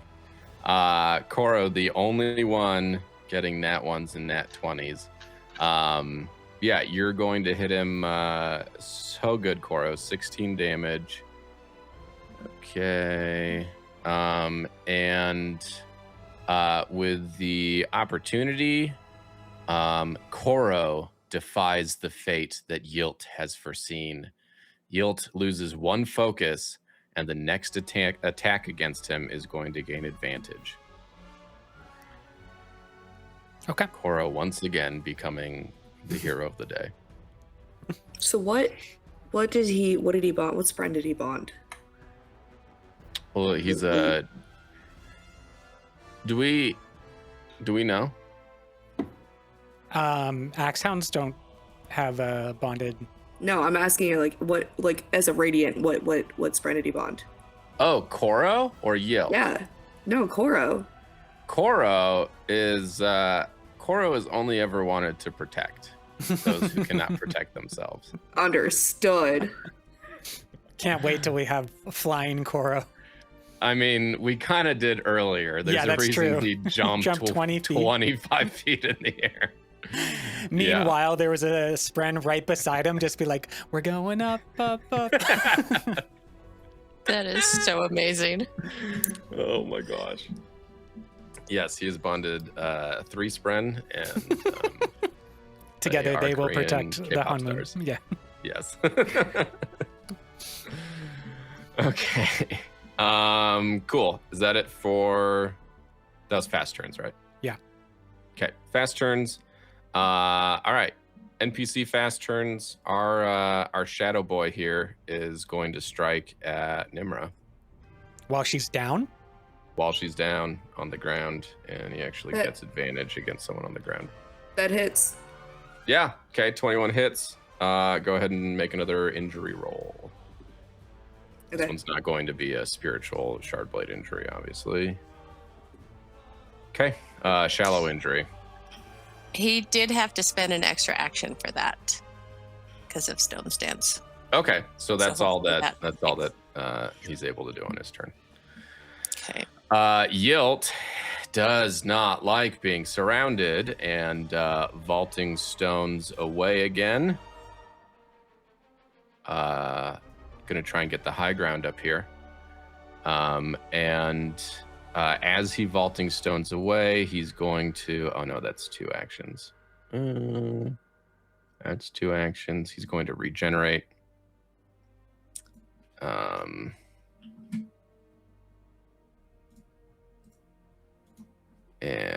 give himself 3 health. Great job, buddy.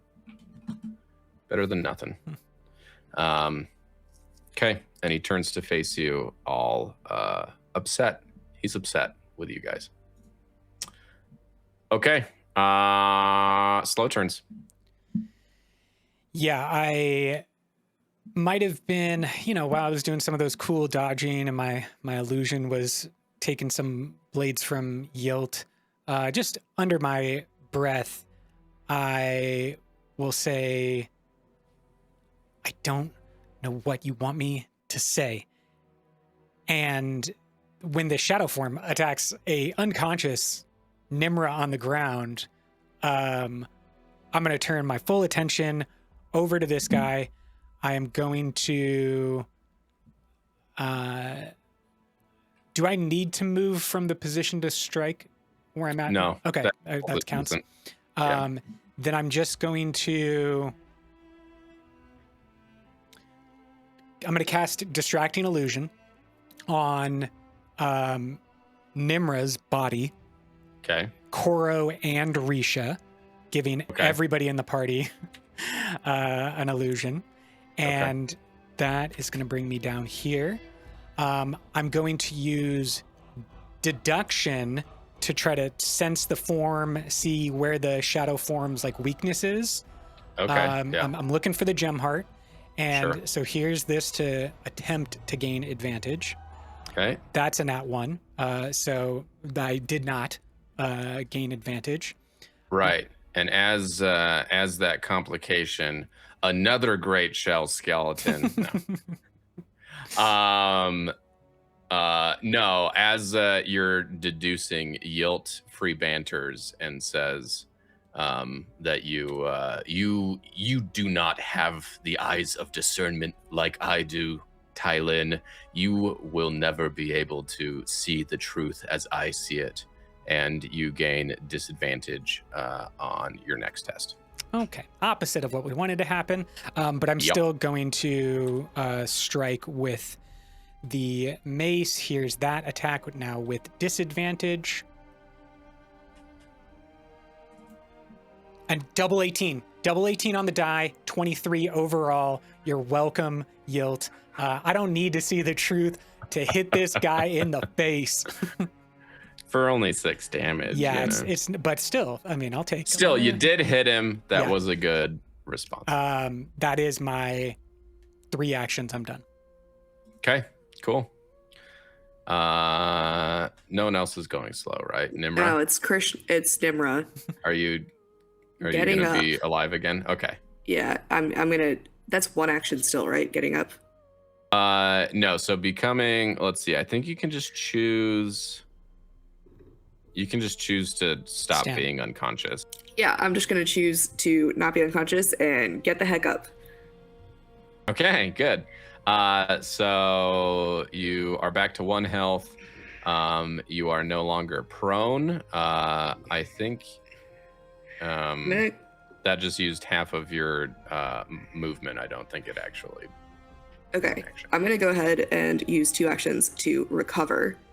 Okay. Nice. Okay, there we Okay. go. Finally, I'm up to Cool. 7 health. All right. Isn't it? I think you plus add 2? your tier. Yeah. So it's plus 2. Yeah, 6 plus 2. So 9. So, yeah, I'm at 9. Woo. Okay. And then I still have 1 more action left, right? Yep. Yeah, I'm gonna try to stab this guy with my lovely trusted knife. That's amazing.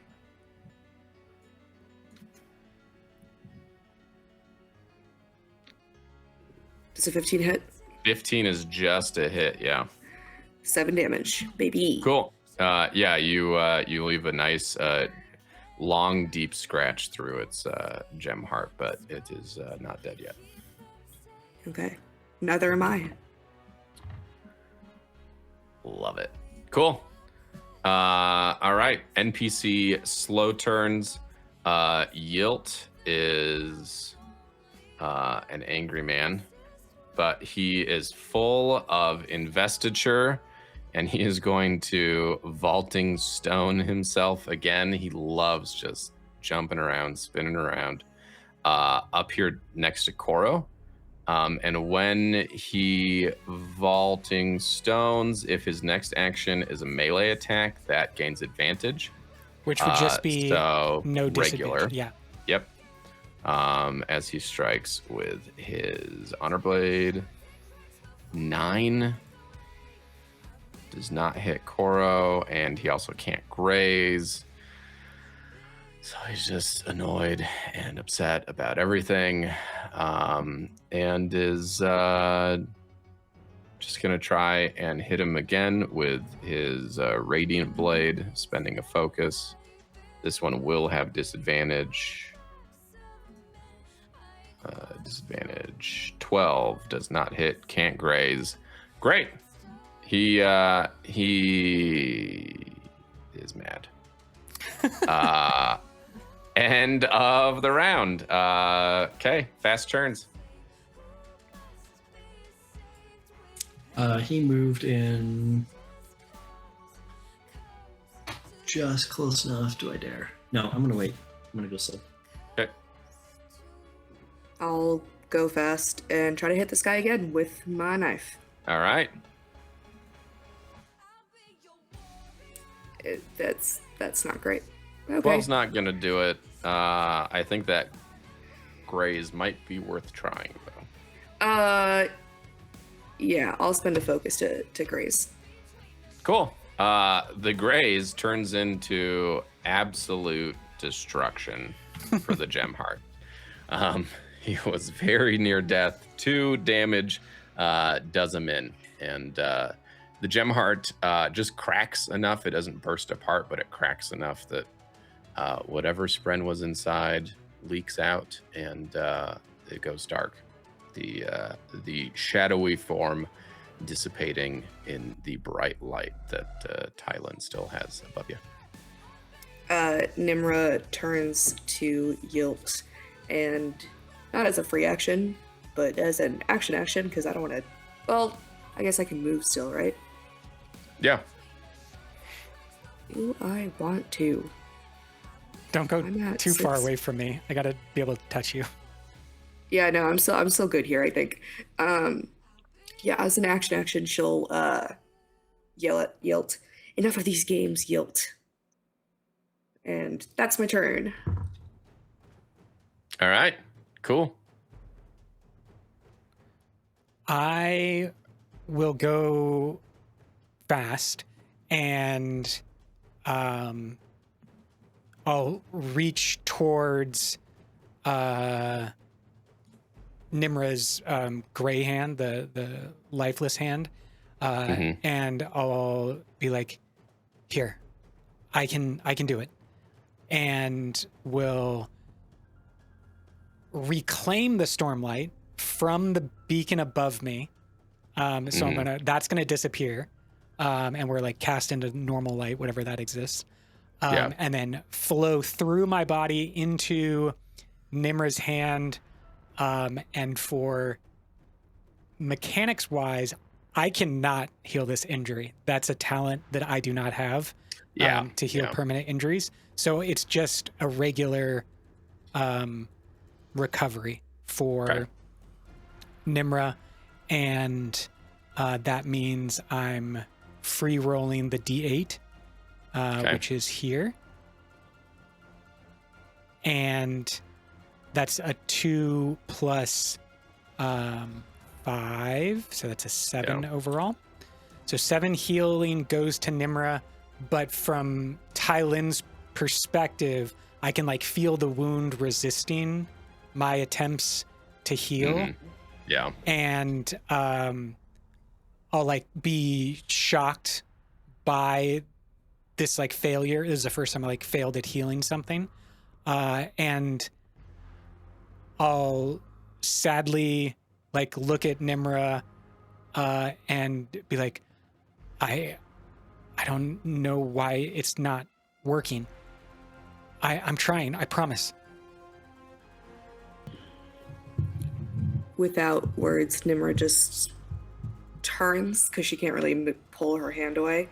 So her arm like kind of pulls out of Tylin's hands, and with hardened eyes, she looks at him and goes, "I've had 2 knives, and now I'll go back to 1.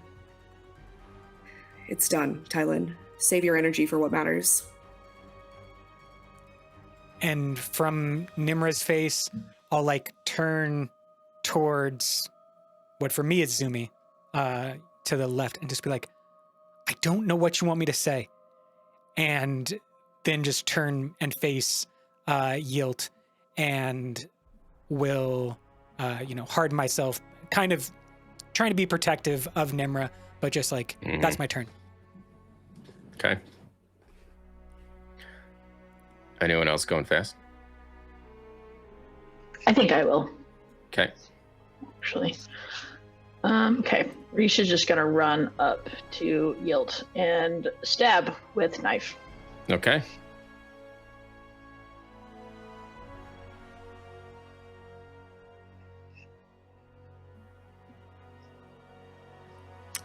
Uh, 11 is not going to do it. All right, cool. Anyone else? I think Sparkle go fast as well. Okay. So she's using free banner. She's gonna call Yilt out for his cowardice in starting this fight, but continuing to run away. Yeah.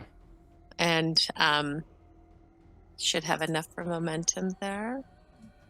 Okay. And he is going to use tension parry as you approach, and it ain't gonna matter. Oh. Wow. Okay. 27 with a nat 20. Would you like to maximize the damage? Yes, I would. Yeah. All right. Plus that'll 3 be for mighty. 17 plus 3, 20 damage against him. Coming in hot. That's right. Ouch. Yeah. Then she'll again tell something. Stand and fight. Yeah, he didn't like that. Anyone else You going believe fast? in this so strongly? Okay. NPC fast turn. He's going to go. And having just ascended to the third ideal of the Truth Watchers, he is going to reread the description of Distracting Illusion and see that it says the illusion ends after an attack misses that character, and realize that he should have been hitting all of these times. And now he is going to start attacking for real. For the record, that's what I said originally, and you disagreed, and I just went. I thought it was a home rule. You were just really trying to help out the Distracting Illusions.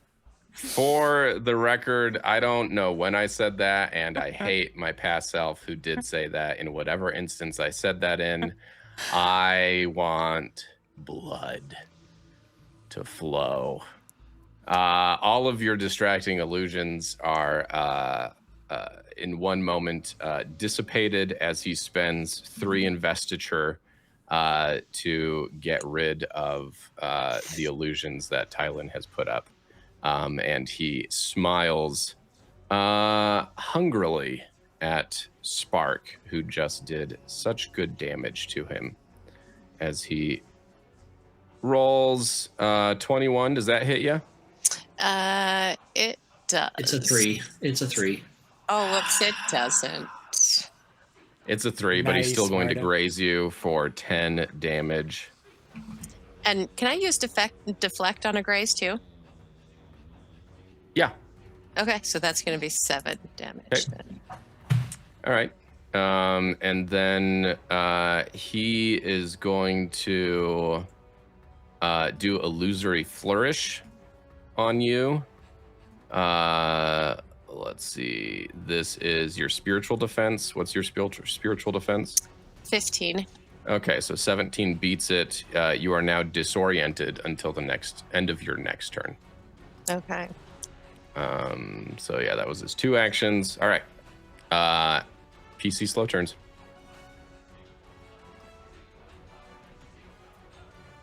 All right, I'm going to also use Stone Spear.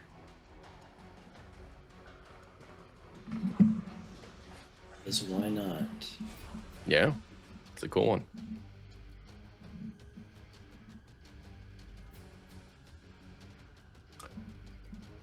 For 20 is gonna hit. 22. Yeah. Does 9 damage on him. Okay. And that's 2 actions. And then am I able to use rigged weaponry to sneak right in between Koro and Risha there? I think you are, yes. Sweet, let's do that. Use rigged weaponry with a shard blade.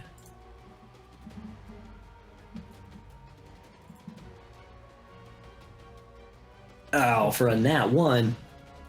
Yeesh. You are unable to sneak right by Koro, and actually you do that 12 damage to him instead. Can I graze for 8? Nope. Nope. Sorry, Koro. Koro has a couple of gray spines now Oh, coming off him. all right. Okay. Anyone else slow? Oh, did you guys all go fast? Yeah, okay. Cool. Great. Yilt's happy about that. He is going to use which one?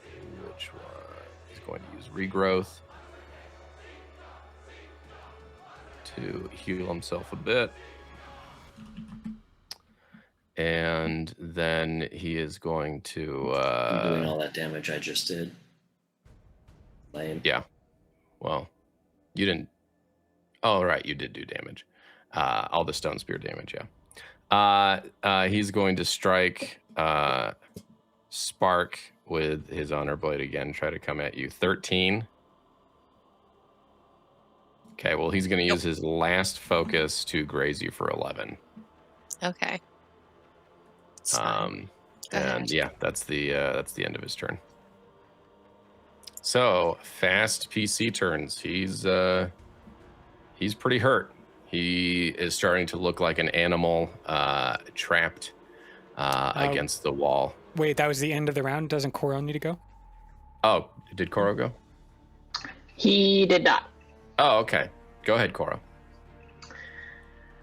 Koro is just gonna chomp down on Yilt. Whatever he can. Yeah. 6 is not going to do it, Koro. Nope.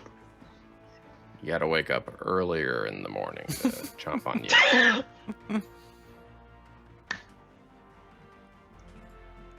Anything else from Koro? No, I think Okay. I think it's All right. End of the round. Back up to the top. PC fast turns.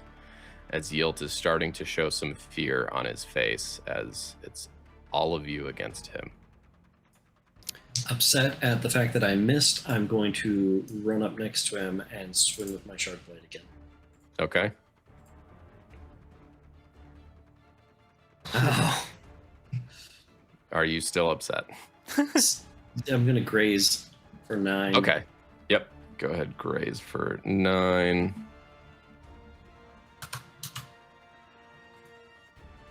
All right. Who next? I will sprint towards Spark and want to do Spark bends down and then I roll over her back so that I can end up on that side of Yilt, Right. triggering momentum and then come in low and hit against his leg with advantage. 18 on the dice, 23 overall for 7. 23. That is a hit. 7 damage. Yeah. You hear bones crunch, but he is still standing up somehow, maintained probably by this infusion of Stormlight. Spark's gonna go fast, and as I was bending low for Tylin to leap over, I am gonna reach down and stone shape on Yilt's feet so that hopefully he cannot vault away anymore. Oh, okay. And then come up with the hammer to hit him. Okay. So Did you give us a roll for the stone shaping? no, but I can do that. Yeah. Sorry. That is cohesion, isn't it? Yeah. Yeah. Okay.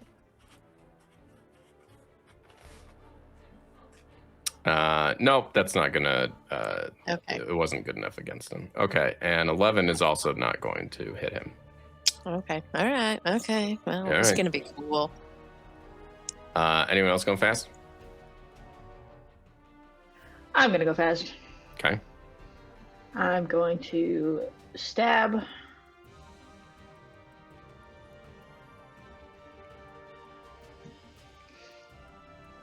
There you go. All right. There you go. That's a hit. All right. Yeah. Heck yeah. Yeah. Bloodied, broken. Yilt is on his last Nice. legs here, I guess. Yeah. Did everybody Okay, and else then- go fast? I think so. everyone Yeah. everyone but Koro's gone, yeah. Yeah, it's true. And Nmra. And yeah. Nmra, you gonna go? Yeah, Risha, was that everything you were doing? No, I was gonna say that I'm gonna also do an unarmed strike. Nice. Oh, okay.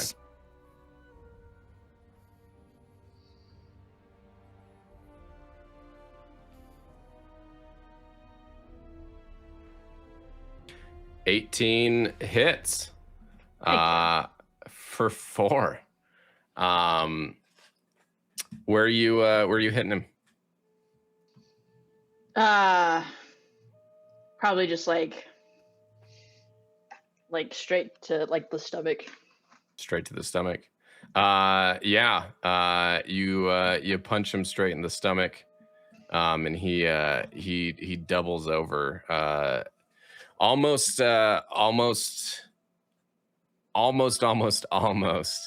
completely out of breath, even the breath of life. As he looks up, his eyes start to unfocus a bit as he looks around at you. There seems to be a little bit of confusion even as in his eyes, as if he's kind of forgotten what he's doing here. But he is on his last legs. Nmra steps forward to this corner and looks at him and just goes, "This could have all been handled had you just given us the honor blade," and attempts to strike him. Okay. Attempts successfully. Tell us how he dies. Is he on his knees? Is he still standing? Yeah, we can say that he fell to his knees after the gut punch. She grabs his head and just slams her knife into his throat. Yeah, blood pours out, and his body slumps to the ground. His beautiful golden hair going with him to the ground. As he dies. As he dies. It didn't, his hair is just normal, you know, like everyone else's hair. It's still on him even after he dies. Yeah, the shard blade, the honor blade clatters to the floor, and the shard blade, radiant shard blade, disappears for a moment, but then a small red crystalline spren appears next to his face. And you can hear a low murmuring that almost sounds like crying, maybe, from this spren as it looks at the dead body of its former knight.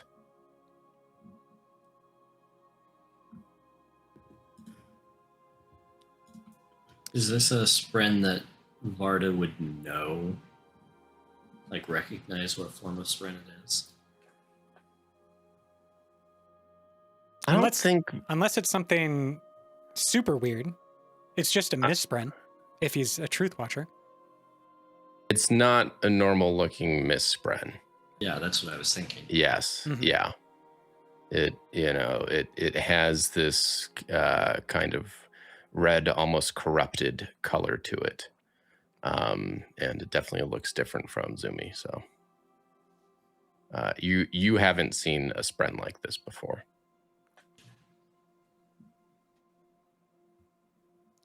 The honor blade that's next to his body, I'll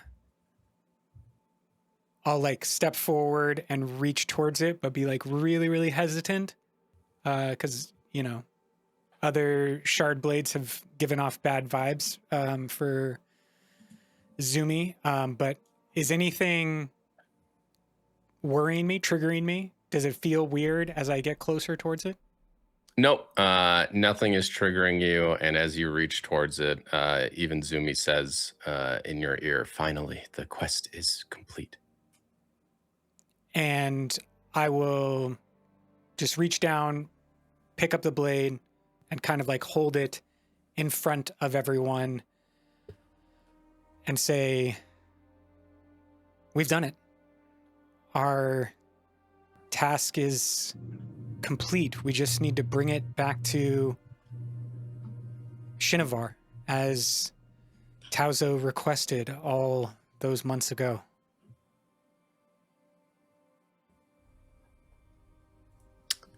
This is good. It's good for him no longer to have that power.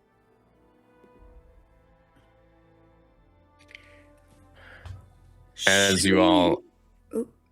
sorry, Nmra, before you say something, as y'all are standing there, you hear a scuffle. Not a scuffle. A scuffle? A scuffle of like someone's foot? Is that what it's called? A scuffle? Sure. A scuffle is normally like a fight. A shuffle? Yeah, what is Shuffle? it? Like Shuffle? a shuffle? A shuffling, scraping? scratching, a scraping Of of someone's foot on the ground. And now that I'm looking, I guess I don't have... I thought I had a token for her, but I guess I don't have a token for her. So we're going to use this Eyes of Paliah agent to be our Paliah here. As you hear a shuffle of feet, a soft, rich, feminine voice echoes off the walls of the vault and its treasures. Oh no. Oh, poor Yield. A doorway beside the stage opens, and a tan-skinned woman with long, wavy black hair, jewel-like green eyes, and a flowing emerald dress, accented with gold, steps into the vault. She carefully steps over a hand mirror, an overturned goblet, as she approaches the group, and she kneels down next to Yilt and says, Yilt, oh, I wish you hadn't. Crouching beside him, her eyes tracing him as if in search of something, from his pocket she draws out a curved ivory comb. I guess this will have to do, she murmurs to herself. I'll remember you with this. And then she reaches up to stroke his hair. And the spren kind of plays amongst her fingers, joining the stroking of his hair. Yield in his beautiful golden hair, how he always kept it so fine. She stands and looks around at each of you and says, you came to stop him. Why? What had he been doing? What had he been doing out there in my name? I'm so sorry for any pain he has caused. Nmra takes a step towards her and gently puts an arm on her shoulder and says, he was telling lies, sweet Prala. It No. is your name, right? We were given it by a friend of yours. Her somewhat confused, somewhat airy kind of countenance sharpens as you say that name. And she looks around at you all as if seeing you for the first time and realizing where she is. And she looks at you, Nmra, and says, yes, I am Prala. I'm a herald. Then What has happened? Nothing that will not be undone at some point. It's over now. We have the honor blade. We shall return it to Shinovar. You can rest now, Prala. Yes. The Shin, they are the caretakers of the honor blade. That is good. That is good. I need to get back to my study. No. You've been studying quite some time. Let me give you some rest. And she takes her hand off of her and pulls out a racium spike and pushes it into the herald. Can we stop her? Can we? Where into the Herald? Did you tell me where? I didn't, but someone might have. Just above the navel. Okay. All right. Prala's eyes go wide and then sharp with anger as her face fixes you, and she seems to, even beyond before, awaken for the first time, sensing the danger that this racium is going to do to her, but you sink it into her stomach before anyone is able to move or react to it. In a moment, she is there, and in the next, she is sucked. Her form is sucked into the spike as it is. Are you still holding on to it, or does it clatter to the ground, do you think? No, I still hold on to it. You're still holding on to it. You feel nothing different from the spike, but all of the sudden, you are all now left alone in the room. The Herald absolutely disappeared. Spark's gonna leap forward and try to wrench that dagger out of Nmra's hands. You've done enough. Holds it threateningly toward not you, but towards your spren. This will kill your spren, Spark. I would be very careful what you do next. That is a chance to take. Yep, and I'm going to try to grapple. Blade and put it in Nmra's throat. Just say, hold your weapon. Take no action, or you will fall where you stand. I do not want to hurt any of you. And she puts the spike back into her bag and then raises the hand. Can I grapple before she does that and try to grab her hand and take that dagger from her? Yeah. Done enough damage. I'm okay with that. Go ahead and roll for grapple. Okay.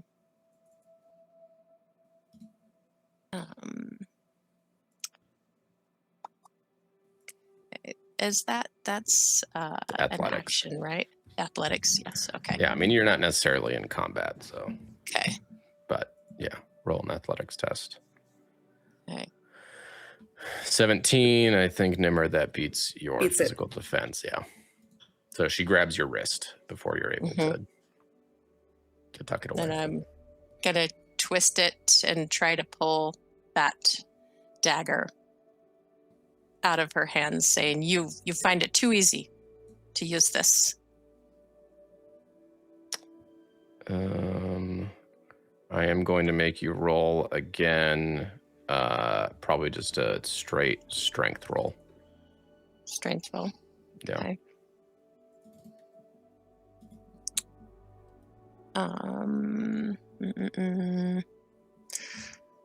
Can I? You would just do a D20 and then just add your strength modifier. Yeah. All right. It's been a minute since I've just rolled straight dice. Okay. Oh, it's down here, huh? Okay. D20. Wait. You know what? Raise the stakes. Sorry, I'm having issues with those dice and all of that. All right. I will roll for you. Okay. All yeah. Right.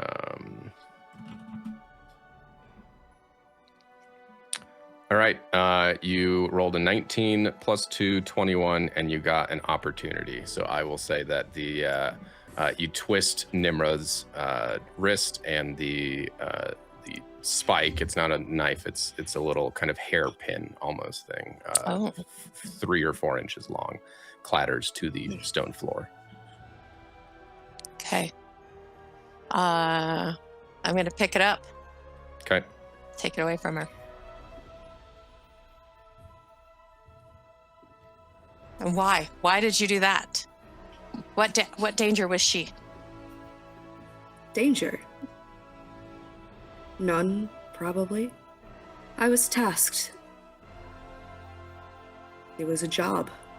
Just like returning the Honor Blade was a job for you. You had your goals and I had mine.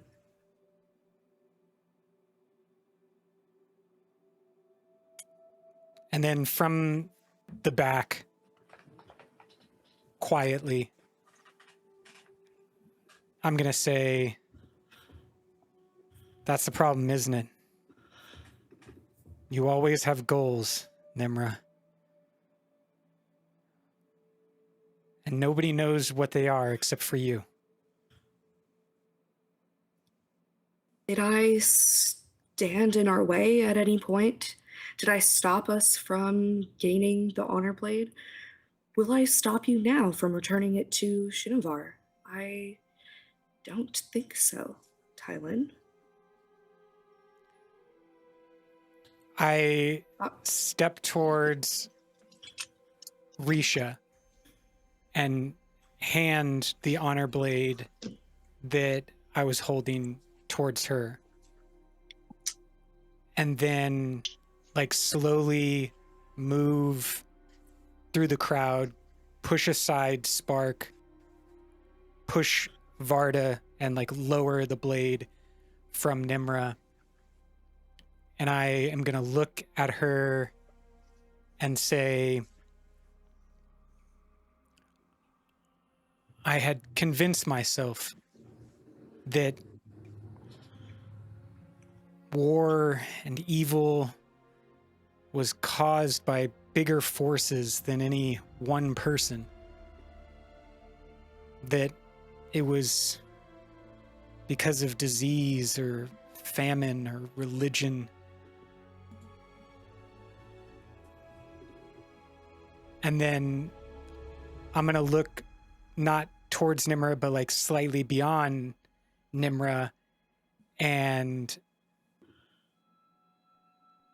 I'm going to see a being standing there in their full form, with a face made of mist, but a body that is solid. And I'll look at Zumi and say, I know what you wanted me to say. And then back towards Nmra,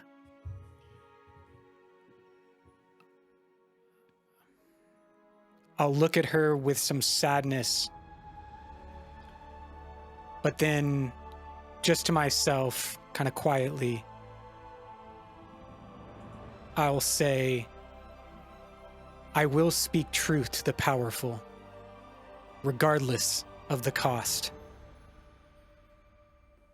And step towards her and quickly snap my hand around Nimra's neck and begin to squeeze as I say, you, Nmra, are evil, and you are my enemy. And I'm going to choke her. I'm going to try to kill her.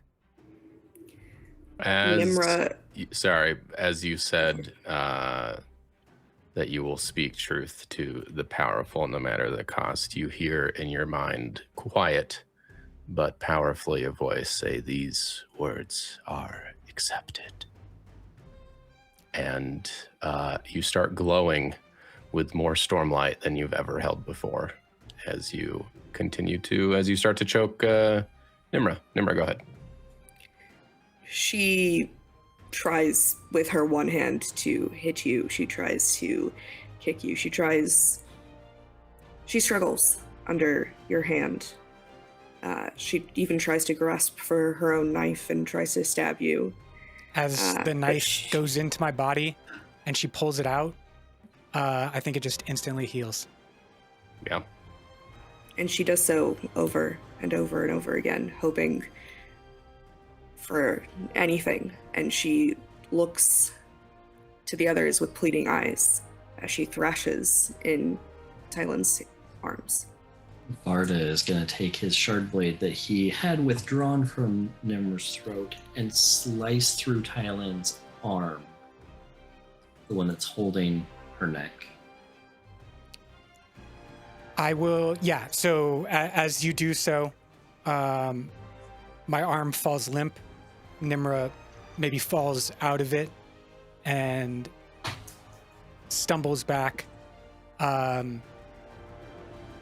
Before unable to heal a wound of Nmra's from a shard blade, I look at my own hand gone gray and then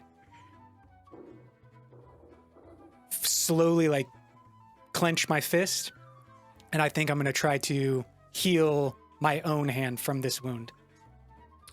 I don't even think you need to try to. Like, you are still in the midst of, you know, ascending to the next ideal. Stormlight is just pouring into you, and you heal the grayed flesh back to normal. I'll look at Vardah and look at Spark and Risha and be like, there's nothing any of you can do to stop me. So don't try. And so I'm stepping towards Nmra, and as I do so, my face changes. It becomes Yilt, it becomes Ryel, it becomes person after person after person after person. People that Nmra abused or took advantage of. People that abused Nmra. And the changes of my face are happening faster and faster and faster as I get closer to her. I will say that eventually your faces stop and you wear Tim Locken's face as you approach right at the very end. Nmra scrambles back and picks up the shard blade that she had dropped and stands to her feet, holding it in her offhand. And she points it at you, wearing Tim Locken's face, and she goes, "It's fitting you wear his face at the end. He was my biggest obstacle. My dear, dear brother. And you took care of him for me. That's what you do, Tylin. That's what we do. We take care of each other. I helped you out of those chains. I gave you these opportunities. I can continue giving you these opportunities, this freedom. Aren't you tired? People standing on our neck. Aren't you tired, Tylin? I'll share my secrets with you, I swear it. Don't do this. You'll regret it."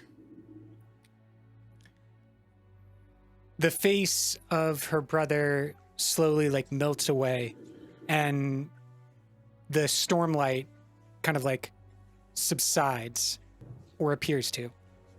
An illusion of subsiding, as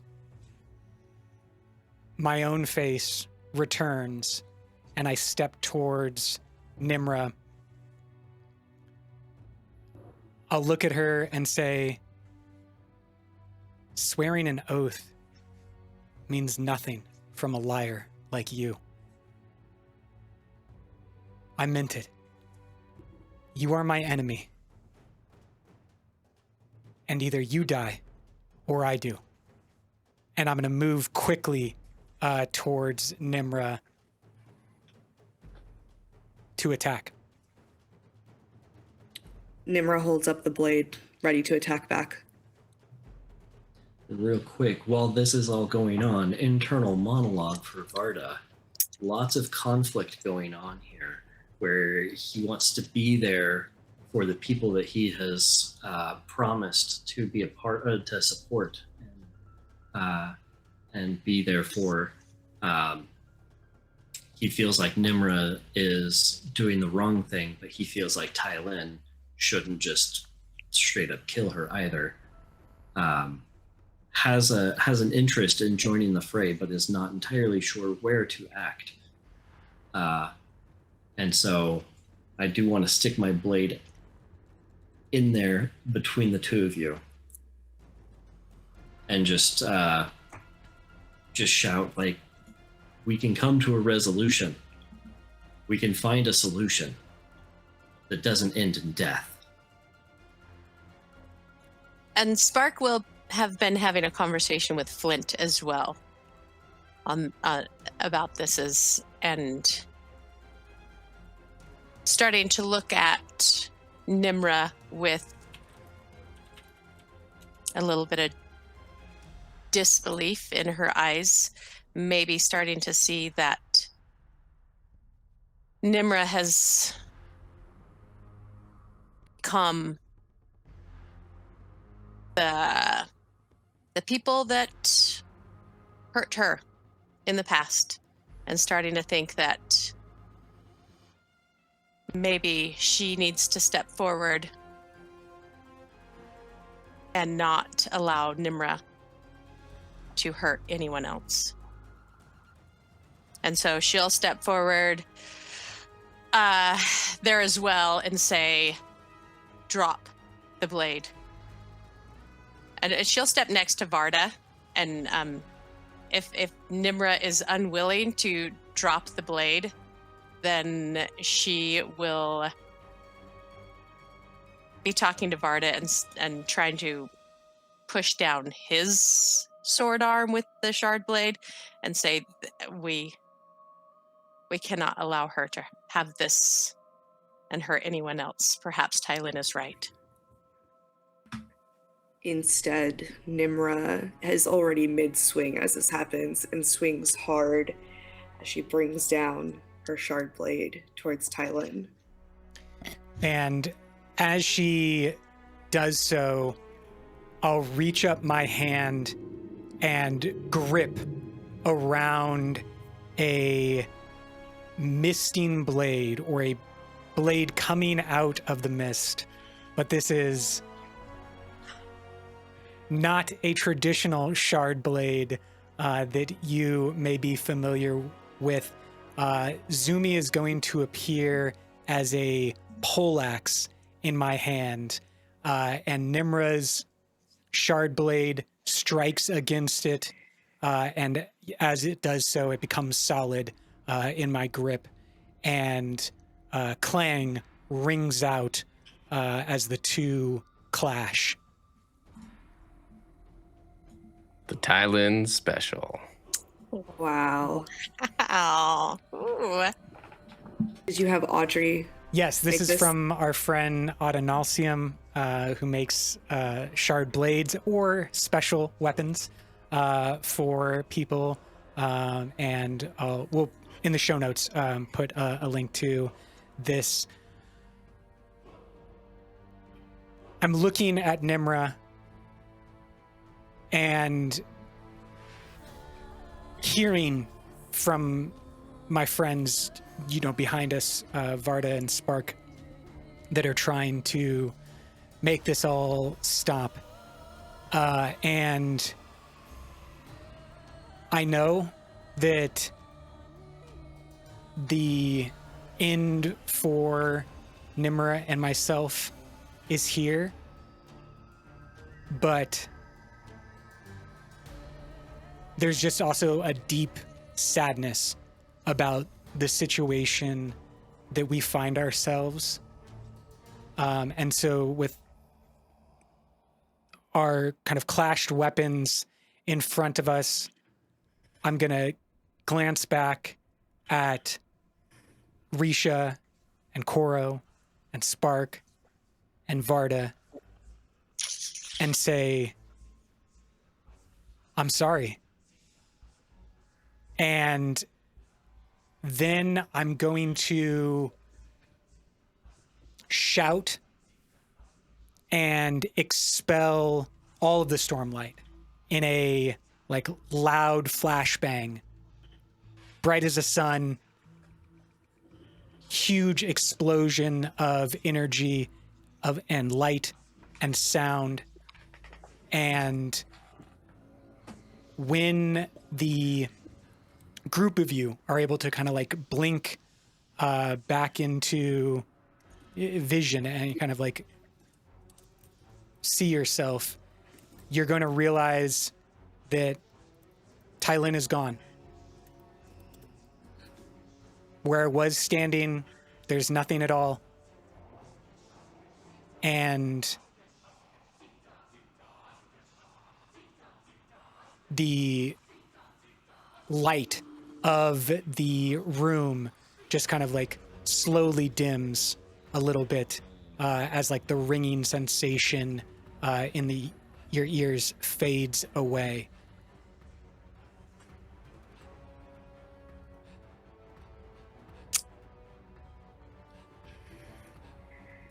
He's gone. Is Nmra still standing there holding the shard blade?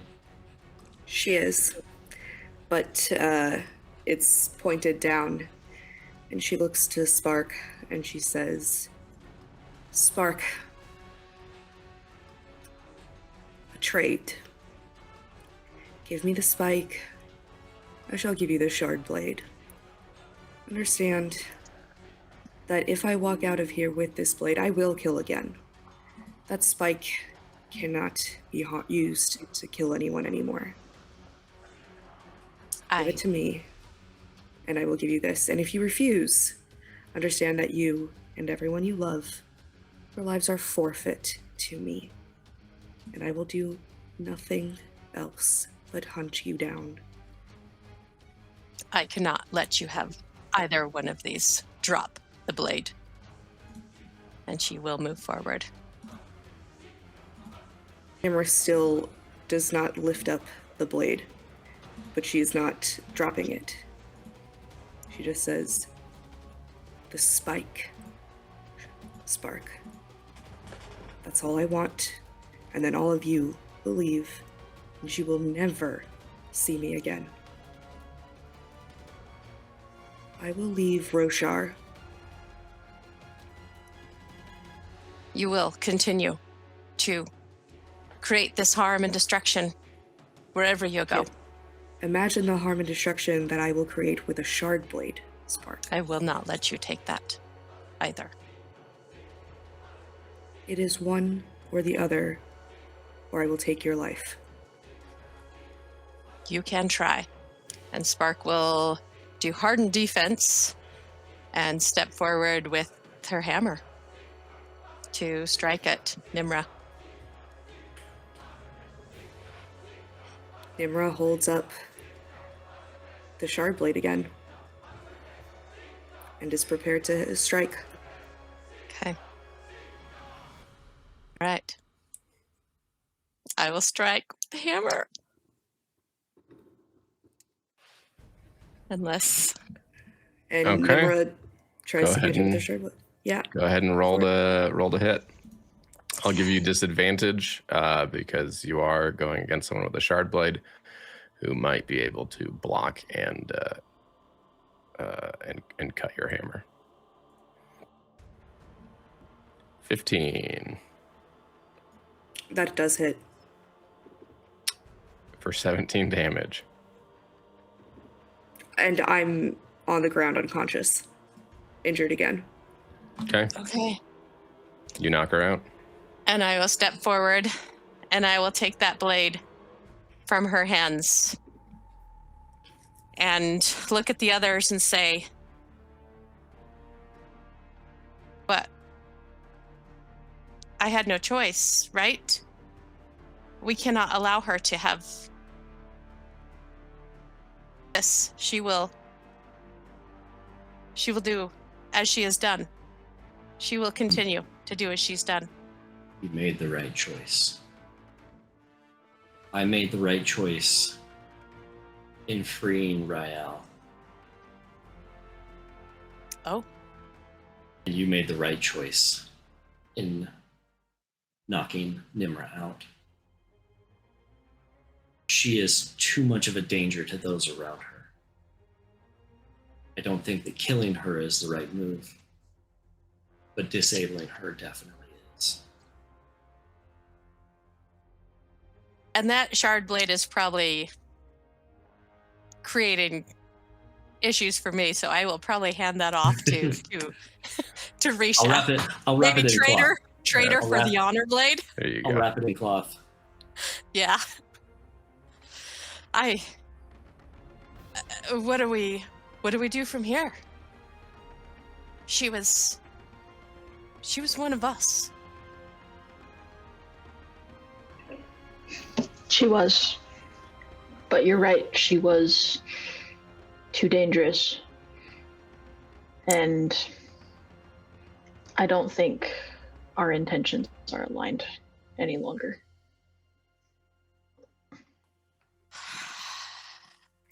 Axes from the corner says, "You could always throw her in prison."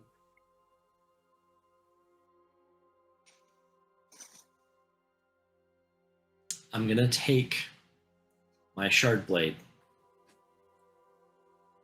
and I am going to slice through Nmra's good wrist so that she can't use her hand. And then turn to Axes and say, do what you will with her. I think I might have some questions for her after she wakes anyway, so yes. I'll take her into my custody.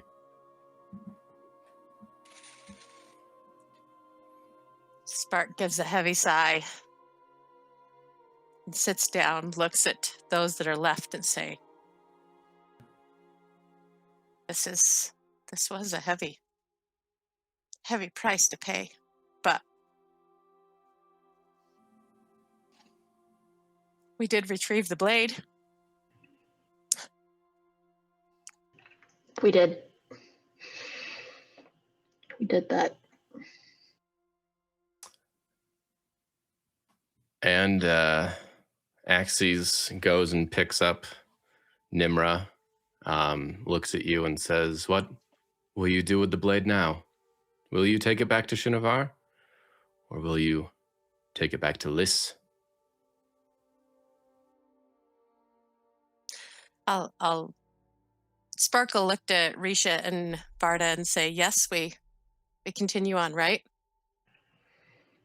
Yes. To Shinovar. We must go. We'll see this through to the end. So you leave the vault of Paliah. You exit out. You find probably a stairway that leads up through the ruins back up into Rallalorum. Axes follows along, holding the body of Nmra, your erstwhile companion.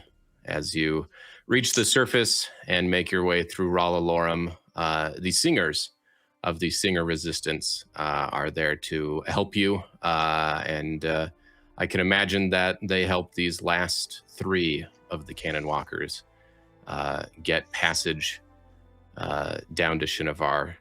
But as you walk through the streets of Rallalorum with Axes behind you, you notice a couple of oddly dressed people on one of the street corners as you pass. They are wearing what we on Earth might call bowler hats, vests with their shirt sleeves rolled up to their elbows. One of them has a toothpick, and they're kind of mumbling to each other in a language none of you can pick out as they see Nmra carried by and taken to prison. They sigh and shake their heads, turn around, and disappear into the alleyway behind them. So thus ends the story of the Canonwalkers, broken, victorious, or just in prison. Thank you all for joining us on this Canonwalkers adventure through the Stonewalker campaign. Tyler, Nmra, if you could, or Krishna, if you could come back so that we can say one last goodbye as we are all off on our own new paths as we finish the Stonewalker campaign here on the Shard of Opportunity. I want to thank everyone for joining us for this long, long journey. And I especially want to thank each of our players for sticking with us.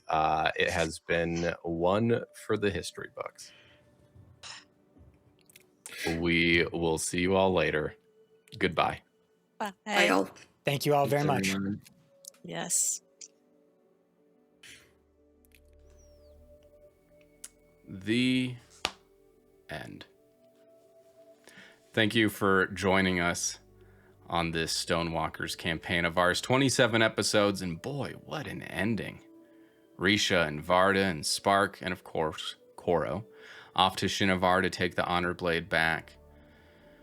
Tylin off on whatever journey of introspection he's going on, and Nmra, having failed her final Ghostbloods mission, is she going to run from them? Is she going to go to them with her tail between her legs? I don't know.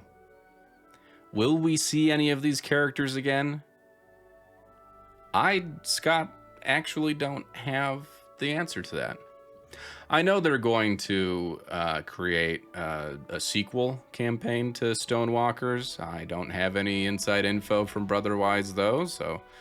You know, who knows when that will be coming out? Who knows if that's something that our fractured party or even a smaller part of our party could jump back into. But, well, I guess we'll burn that bridge when we get to it. Like we have burnt and destroyed everything behind us in our wake. That's not true. Some things ended up okay. Some things weren't broken at the end. But in any event, what a long, strange journey it has been, and thank you for joining us on it. As always, we appreciate and find it a privilege that you joined us on this journey that's taken up more than a year of our lives, and we hope to continue to provide exciting, intriguing, and interesting adventures for you in the CosmereRPG as we go forward. I'm excited for Mistborn. You can exclusively hear from me that I will not be a GM in the Mistborn campaign that we'll be doing in the future. But I don't think I can say much else about it. So. What a dumb joke. We can edit that out. Don't edit that out, Tyler. Thank you, everyone, for joining us, and we will see you again here soon, hopefully, on the Shard of Opportunity.